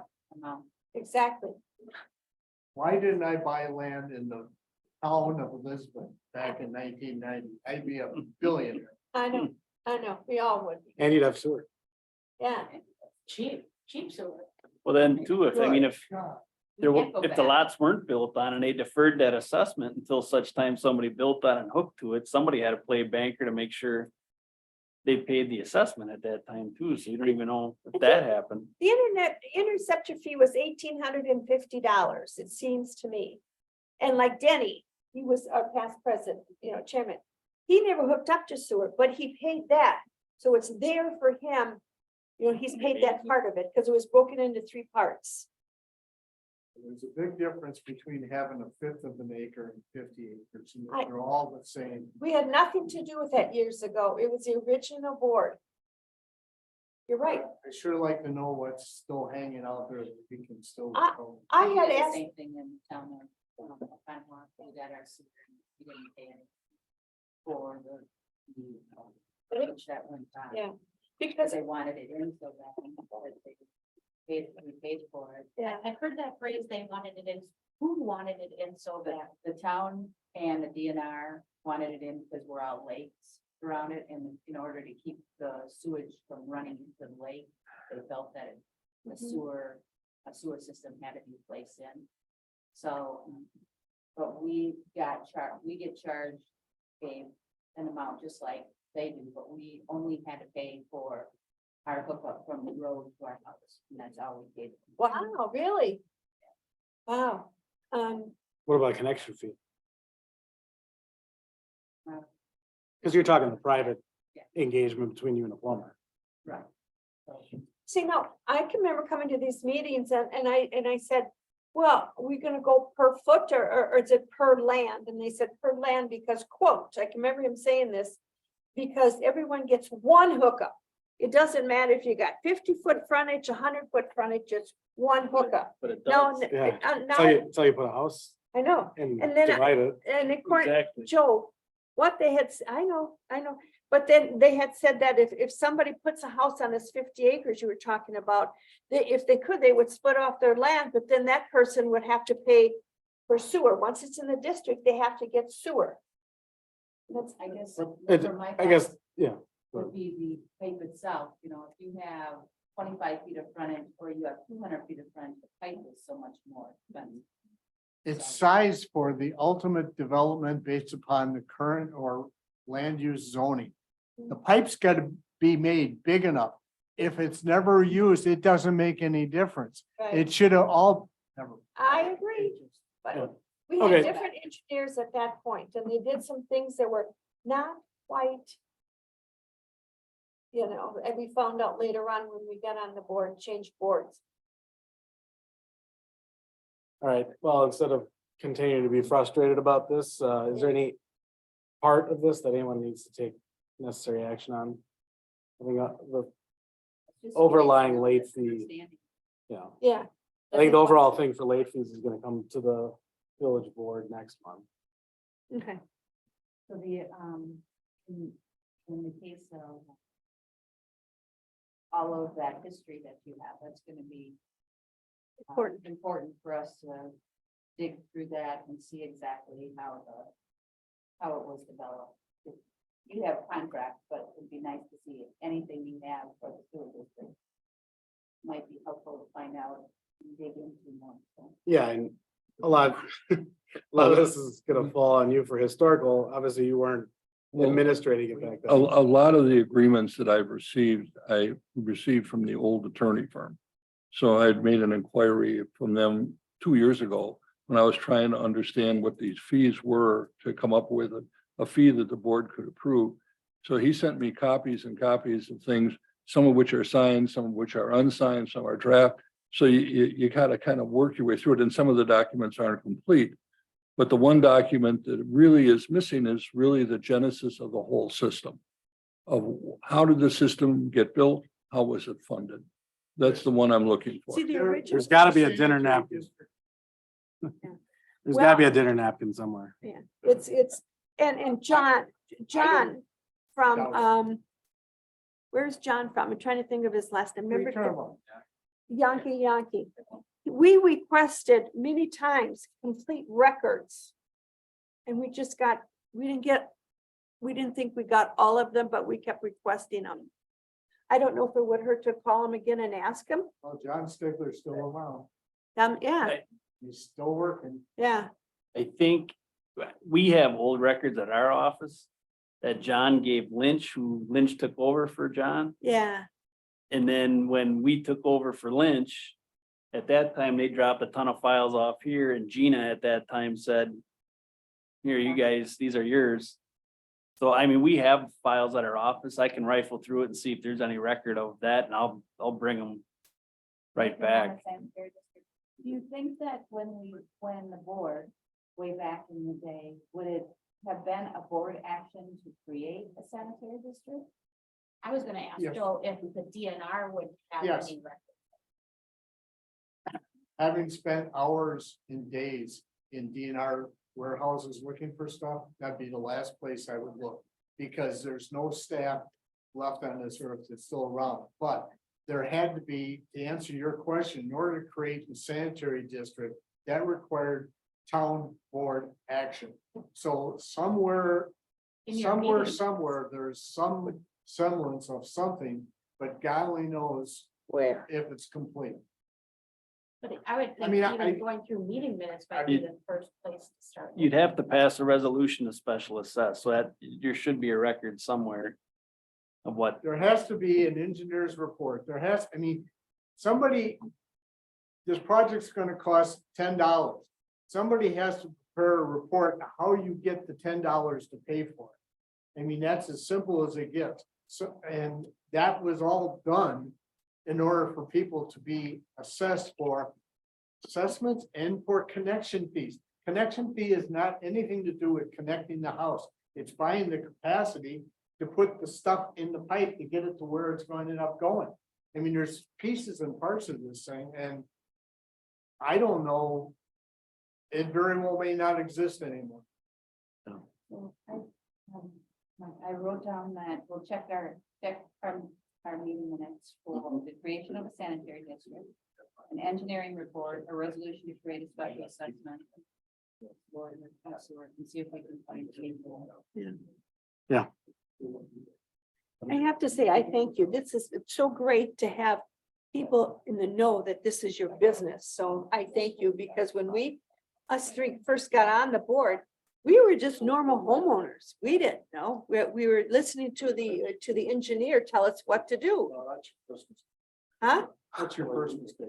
As an engineer. So, I used to be tall, young and skinny, so I mean, after 50 years, it just, Well, I I'm don't have amazed. any hair left anymore. Because it's just, Oh, all right, anyone else have anything left to request of staff? no, All right, so I guess I'll make a motion to table this to a date uncertain.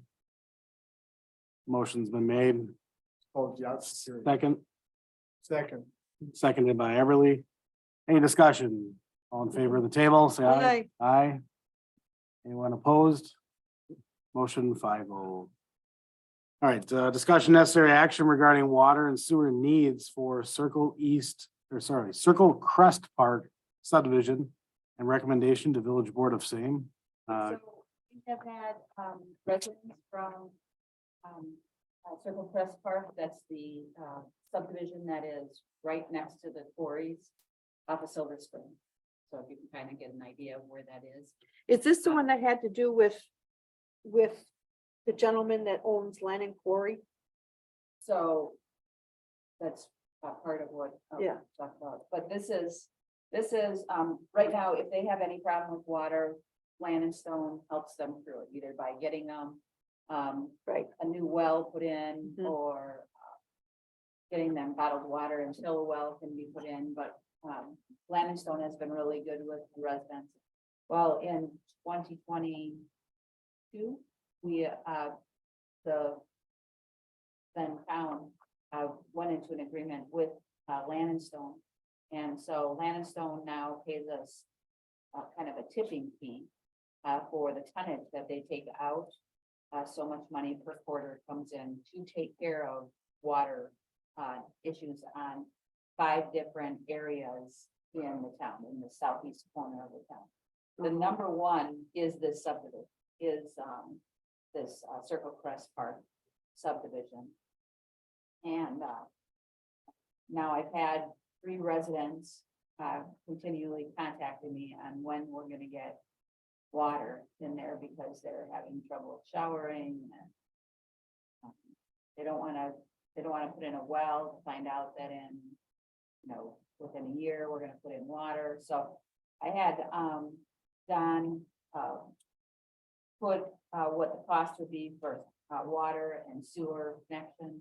That was another thing. I spoke with our chairman at the time, our president now, and if we were gonna put in water, the suggestion, if we were gonna put in water, the suggestion was we right away would put in sewer as well. But I brought it to you. This is our first blush at this. I don't know how you want to move forward on something like this. If you wanted to have a meeting with the the property owners in that subdivisions to get more of a, I'm not sure how you normally would have done something if you were bringing a new subdivision or a new area in to this. They're already in our sanitary sewer district. Sussex already said that they can cover the water. Where's the subdivision again? It's right across from Power Test. Yeah, If just, you know where the entrance to Templeton Middle School is off of Silver Spring. Yeah. It's the next. just to the west of that. Just to the And west. we just approved the development of the lot next to there, I believe. On 994, The old nursery. that they're gonna put in a landscape or it isn't. My only question is, which gets back to the first thing we talked about on Don's report. What's the area that needs to be sewered in this drainage piece? So we can't piecemeal these things. We gotta do it the right way. And I don't know if your estimate took that into account. I see you just got 8-inch sewer, 8-inch water, which is fine. But We Yeah, only have so much property in that area, and the rest is all. right, but I'm saying is the pipe doesn't know the difference. We gotta. What's the ultimate service area for these facilities? that's, because this butts right up to the quarry, that's essentially the area. Okay, because as an example, the property immediately to the east on the south side. They just came in and got approved for development. Well, and that's included in there. That says it up at the top. It includes that lot that ends in 994. Yeah, It's included in there. okay. Yep. And I don't know about the stuff to the west. Is that quarry property? Is that development? That's in Sussex. Well, according to this, between the subdivision and the Sussex village limits. Is any of that developed?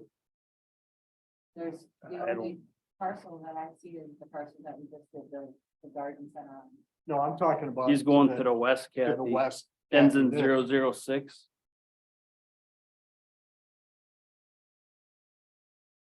How much of that is developed? This is Sussex, we go up. Goes We this end way. up right here. I think that's all quarry, to be honest with you. But Fire- is it developed? Because they can't This is line to Sussex. that, to the subdivision limits anyway. Yeah, I'm it's trying to, before- I had met with Kathy and Joe at one point with Landon, and I forget what their plan was for that I believe that's the quarry if I remember Yeah, right. it's quarry owned, it's in Sussex, it's not us, and they are gonna put a ski hill on that parcel. I just, For the time you being. see what I'm getting Yep, at? I yep. mean, hey, So if you the look at cost- the parcel on the screen. that well, I'm parcel- looking at what he's got on here and I'm looking at this L-shaped Look piece. on the screen. Yeah, That parcel is in Sussex, it's not. Oh, us. yeah, okay. This is the subdivision we're talking about. This was Right. the garden center that we. Right. approved. Across the street here is, Templeton's own.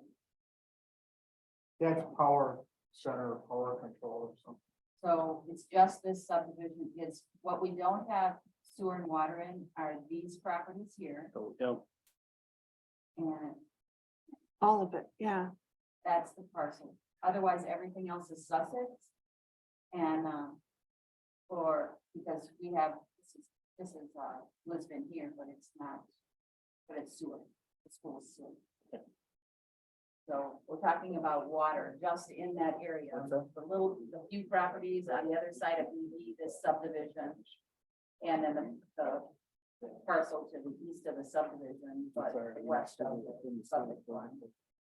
Then I'll figure out. I mean, before we meet with, if we were to meet with the people in the subdivision, we have to have some costs done first. Yeah, Oh, yeah.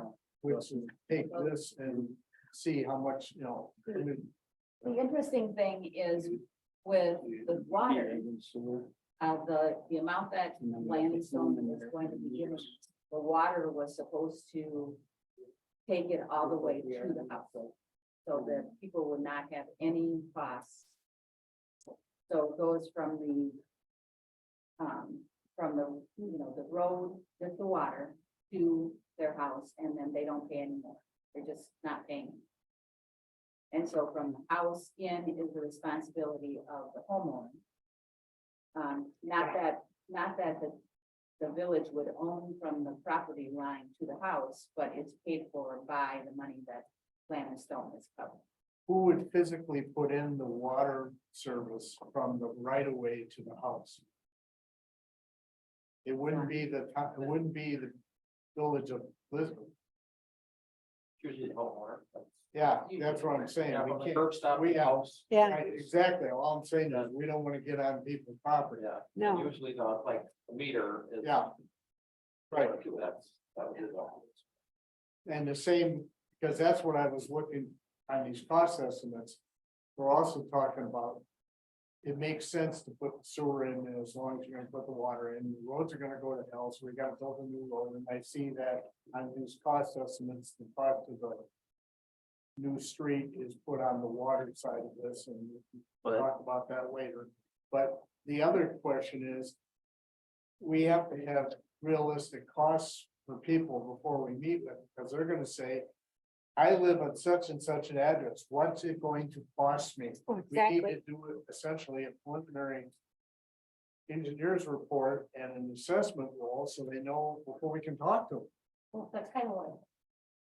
Well, this is the cap, this is. That's cost, just the but they're initial telling me estimate. How much it's gonna, but what Joe's speaking to is for each homeowner, how much is it gonna cost them in terms of a special assessment if the village decided to special assess? and then you tell them, on top of this, you have to hire a plumber. And that plumber, he or she's gotta do this and this, and this is out of your pocket. In your pocket. But if you're saying that. The quarry gave you X amount of dollars to cover that internal cost too, or I'm sorry, the water Water. to run from to To the home, but no plumbing inside the. and will that cover That- estimates? Yes, that was. Yeah, his- the money's in here, but we're not, that's gonna, we gotta figure out a way of getting that money to the property owner. Cause we don't wanna be putting in sewer laterals and water services on private property. Yeah. Up to the meter into the, Well, I think this was only just the water, right, that went to the house, not sewer. Correct. It's in there for water and sewer to the house is what we understood when I talked with you that time, but that could be pulled out. We can take the road and divide that between the sewer and the water, whatever you want to do. It it. depends if we got enough money on the water side that we're getting, I mean. The arithmetic's gotta get done, Right. obviously, because it's going to affect don't blow homeowner. When he or she asks the question at the meeting. What's this going to cost me? And we're gonna say it's between X and X and it includes this, but it doesn't include that. Right. So I mean, we've got to get to the next set of arithmetic to figure out. That's what we're here for, Yeah. figure out what's not. I'm confused, Kathy. How much exactly coming from Lannon? That what comes off these prices for the water? So Lennon is giving us Right, money to cover the And- cost of the water, period. Period. 100%. so they're paying this 1452? 1,452,000? That for the water, Yeah. They're Yeah. paying that? Yeah. Okay, okay. Then let me- because the agreement was for. Right. Just under $14 million. Okay, I gotcha. Okay, For what period of time, Kathy? I mean, just curious. Um, Because obviously, if this goes in, they're not gonna be paying anymore because they paid. Well, no, but it's the whole, it's X amount of dollars for the whole system Okay, with an increase every year for, but the question is how is it apportioned between the number of spots that you're talking about? Because we can't spend all the money we have on, as an example here, and there's nothing left for the rest. well, but we don't, well, first of all, they will have specific areas that they want done first. This is the area they want done first. Once this is paid for, we would still have money coming in every quarter. Right. but that would be put toward the next area. If once the amount is done and we can't get to, and number 6 and number 5, we may never do. Yeah, the one thing you're not seeing, Joe, is there was a number of sites they picked going south Right, of this. I understand, but the question comes to my mind, let's say there's 10 areas. If we take the money that we have right now and spend it on area 1, we may never get to 6, 7, 8, 9, or 10. right. Or do we say that there's X number of services within the 10 areas and we're gonna apportion this money amongst the 10 areas? That's a Hey. huge. Okay, so. I mean, I don't think you can get to that point because, well, for one, the needs, there's different needs based off of the different sections.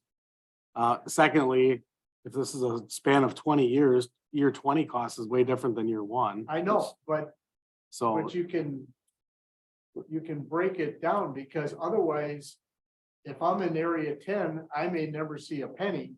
And if I'm in area 1, thank God, I got sewer and water on day 1, 40% of it's paid for. It's a question of equity and But that's the decision that was made by Stone that they were willing to put money aside to pay for water. And they want to make sure that the money that they're putting aside for water, this is the first property, this is the first area that's done. Then they specifically stated what was number 2, once we get to the point where number 2's Right. ready, where we have money from them for number 2, but they get a specific increase, we'll get an increase once they finish paying Sussex their amount of money, and we'll even get more money. Right. Toward the quarter, but it's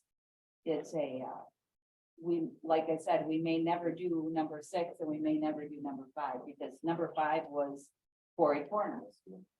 And we have no need for water over there at this point in time, but if something happens where the Quarry Quarters is our business park. So if something happens in that business park where all the water goes, that area Sussex can't cover. So we have to go, that's when I was talking to you about covering our southeast corner, south of K and down.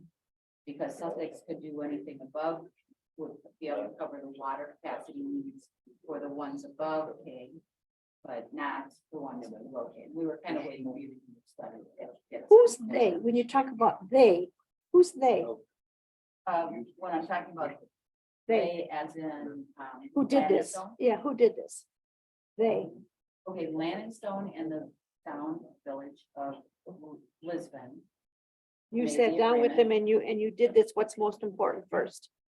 Well, and the most important is what Landstone believes is the most. Okay, okay. Because for Landstone, each one of these properties, if it goes bad, they have to put in a Guarantee it. well, and this takes away the well. Yeah, Yeah. And they wanna make sure that they take care of things as, right. people, as generations go on, that they have this money coming in to cover the properties. And I'm confused when I look at this right here. There's really 39 properties. So why does it say on the front, it's 34 residential and 1 commercial? Well, because you have these properties as well. This is the subdivision. Right, You have so, this property, and these properties aren't sewer either. so these are gonna be included right here? They should all be included. That's the only part in our area that doesn't have sewer anymore. And the commercial one is this one right here. Right, I got that. Yeah. But why does it say 34 on the front page? I'd have to check, Linda, maybe that's a typo, or Okay, I'd double check that. I'm but- kind of confused, The yeah. question is that if this is some type of a, for want of a better term, sinking fund that Land and Stone Products is gonna be contributing to, there must be in the agreement a end date. And you can, there's 2 ways of doing this, I believe. You can deal with it until you run out of money, or you can apportion this amongst the number of spots and deal with it that way. Because once you do one, you set the tone for the rest of them. I mean, to me, that's a village board decision, but they've got to have the information in order to make that decision, because there may be enough money in there to do this one today, and in 5 years, there's enough money from them selling stone to do the next 2 or 3. But at the end of the day, there's nothing left for the other one. What you did was. What? Hang on. Let me just- I That's don't- gonna be on the first section too? So that's all that we have in the village of Lisbon, is that whole section. Right, So it looks like there's 39 parcels inside of that right. Right. circle crest, and then there's 994. 4 along BV to the west of the entrance, Mhm. and then there's 1, 2, 3, 4, 5, 6 parcels to the northeast of that subdivision. So Right. there's One. 48 total. 8. So where is section 3, 4, and 5? Where am I missing here? I'm not It's understanding. not on- I know that's that, but for the where is, subdivision right now. I know. Okay, but so there's other subdivisions over there. And we're not, Okay, we're just trying to get to what do we need to do? If you guys want to start looking into what our process is to get something started. This is in the sewers, the sanitary district. It's in the sewer service area. It is. It's that Right. one. Yep. Are these So 10 parcels on the VV also? The whole area. so when I take 48 properties, I think we talked about 48, divide by this, if this is even close to what for sewer, each home is going to have to be $28,126. Pretty It good is what deal. it is For sewer and water? for sewer and water. But they're Sign me still. up. Run it to my house tomorrow and I'll have a check give for you you in 48 hours. They're gonna- Yeah. They don't understand. The other Jane- thing that Mike brought up though too is the connection fee associated with this. What did you figure it out? Sussex is right now $8,900 automatic. There's a charge for the capacity, because this is part of the lease capacity. That we have for the Lennon interceptor, so that charge is, I believe, around $800. Then there's the original Lennon interceptor capacity charge, which will still have to be absorbed, because that was originally paid for by the town, and that's got to be charged. And then in addition to all that, if this is going to be considered as using some of the addition to the plant capacity to the latest addition to the sewage treatment plant, there's another $3,000. Right. So that all comes up to another 12 to 14,000. Yep. And then the question is, I believe that Sussex hit Casey up with a connection fee for the well, or for the water. So there will probably be a connection fee for the water as well. Yep. All I'm saying, I think the next step we should do is to go to the next step and start working out the arithmetic Yeah, and making sure that the numbers that we have Sussex agrees to, because you want to go to a public meeting and say it's gonna be $30,000 and go, oops, we screwed up, it's gonna be 35. So I would suggest we start doing the arithmetic, what these are going to be. Agree. And, does the committee agree about sewer and water, or just run this, the water, which is the Well- only part that land is. Yeah, Waste of money. Just their water. yeah, I believe you need to do so. yeah, I think so too. And I know it's gonna be painful for everybody. I've never been to a public hearing for sewer and water that somebody said, oh my God, that's a great deal. It's Yes. always a bad time. It's always, I have bills, I have Yes. bills. Yes, There is never a good time for I sewer. mean, and water. you've said There to isn't. enough of the game to more than you ever want to remember, and so have I, and I've been called every name in the book, Yeah. some of which are anatomically impossible. But the fact of the matter is, that's what it is. yeah, But people need to hear it. The yeah. worst ones are people who live around lakes. Where, Don, where does the line run outside that subdivision? It's on the north side of Silver Spring. That's where the sewer line runs. And then the water would be on that north side as well, if I remember correctly, because we're doing the water main right in front of the intermediate school right now. Yeah. We're And make bringing su- it down from Hamilton down to Private Drive, connecting there, and we're going to the east to Miller Way right now. That's what you see out on Silver And Spring. then the map that you give us next time, just make sure all the lots are in, so we can look at it. Right, Because this is, Yep. it's kind of hard to read sometimes some of Yep. this. Okay. I mean, that's Sorry, where I my, just gave you this, that was me, that wasn't done. Oh, All I did was show you the subdivision. Well, yeah, Kind of this figure is out good. Yeah, but I would like to see the- but I can give you eventually. The whole. all of them that are included. Yeah, thank you. And, it will have to be something we think about is parcel 37 within that subdivision is not developed. Yeah, we can't forget about an assessment, or if there isn't.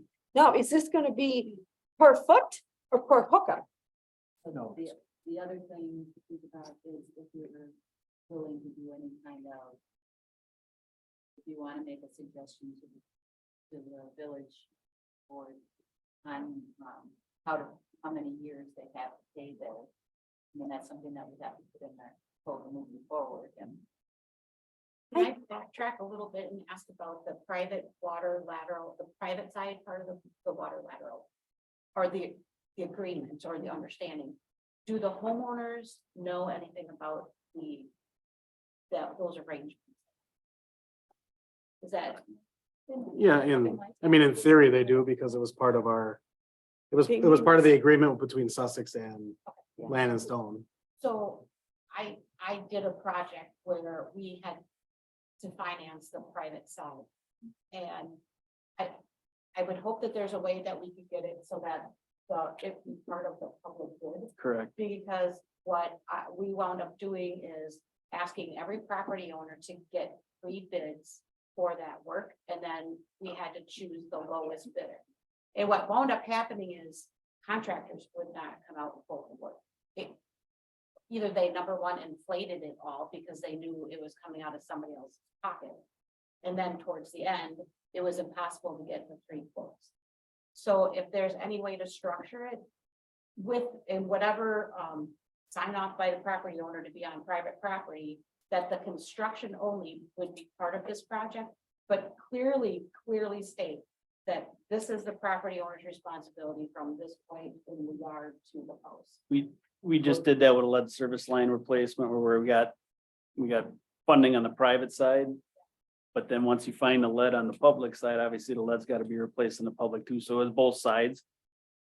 In this scenario, though, I think to keep good bids on the public side, I think we make it 2 separate contracts. We do the public side, and then you got a couple companies that really deal on that private side. So we issue another contract for that private side and just leave them. Yes, that's what Do we that. did in Menominee Falls for 10-year program. But- You gotta separate the two. I understand what you're saying. But we're gonna have to deal with, and one of the things I saw that was not in here, in the cost estimates, we need to put money in there for easements. We're gonna have to get easements Wow. on every property. Wow. And especially since we're gonna be blowing up front yards. So the other, That's why. the other thing about this is right now, we don't have enough money to cover the full cost of this project from them. We know they're giving us about 50,000 a quarter, but it's not, you know, we don't have it all. So we would probably end up going out for bonding and then have what Landstone is paying us would be able to pay the bond for whatever the amount of the water is. That is another kind of kink in the armor. If we wait, we're gonna have these people getting the wells and then and Landstone buying the wells when they're already paying us so much for. It just, this is great for Landstone, unbelievable deal for these people, but I don't want any money coming out for the rest of the residents in Lisbon, no. It would be a bonded project. I mean, just like any other project, it depends be an additional revenue source for the bonding payments, but it's gonna be stretched out over 20 years. Yeah, And that's why I'm saying we need a financial plan on how to do this whole Right. thing and not just this one, my opinion. So that we get this squared away, so the last guy at the table, he or she gets treated same. It's Right. easy enough to do process with this, and you just set an escalation factor for Yeah. going forward. Yeah. And if you don't spend the money because you never get to 5 or 6, like 4 corners, for example. So you don't spend it, so you don't borrow money, so you don't build it. and how many sections are there again? Six Areas.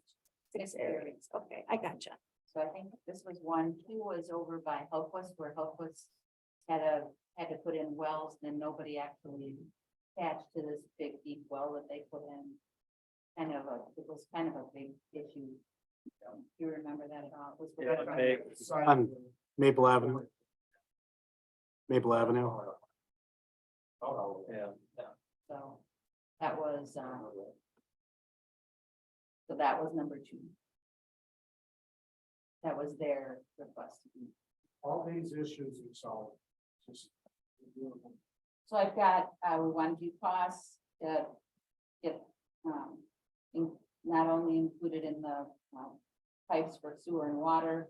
We want to include all the connection fees and also any costs of hospital easements. Right, Anything else? Right, Don? Be working with you on that.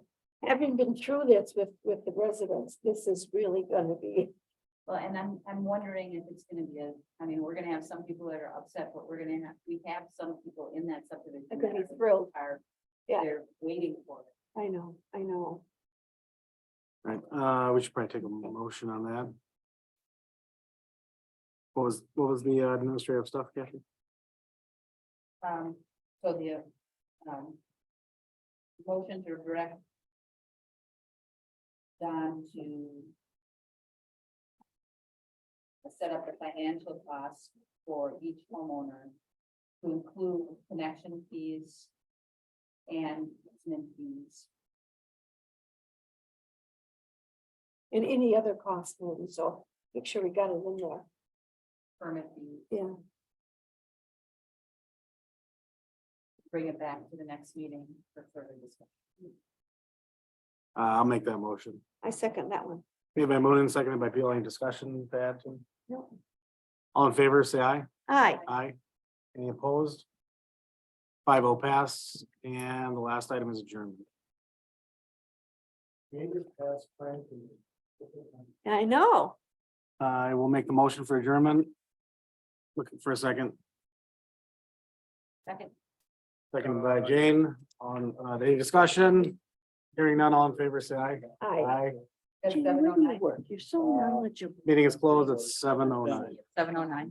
I guess I'm not real familiar with. these. See, you really know your stuff. Too bad you couldn't have been on that original board instead of, well, that was so, it was just late on us. Where we made decisions, we weren't even part of the board. The regular board. The contract, we got the price back, all that, I mean, I allowed it.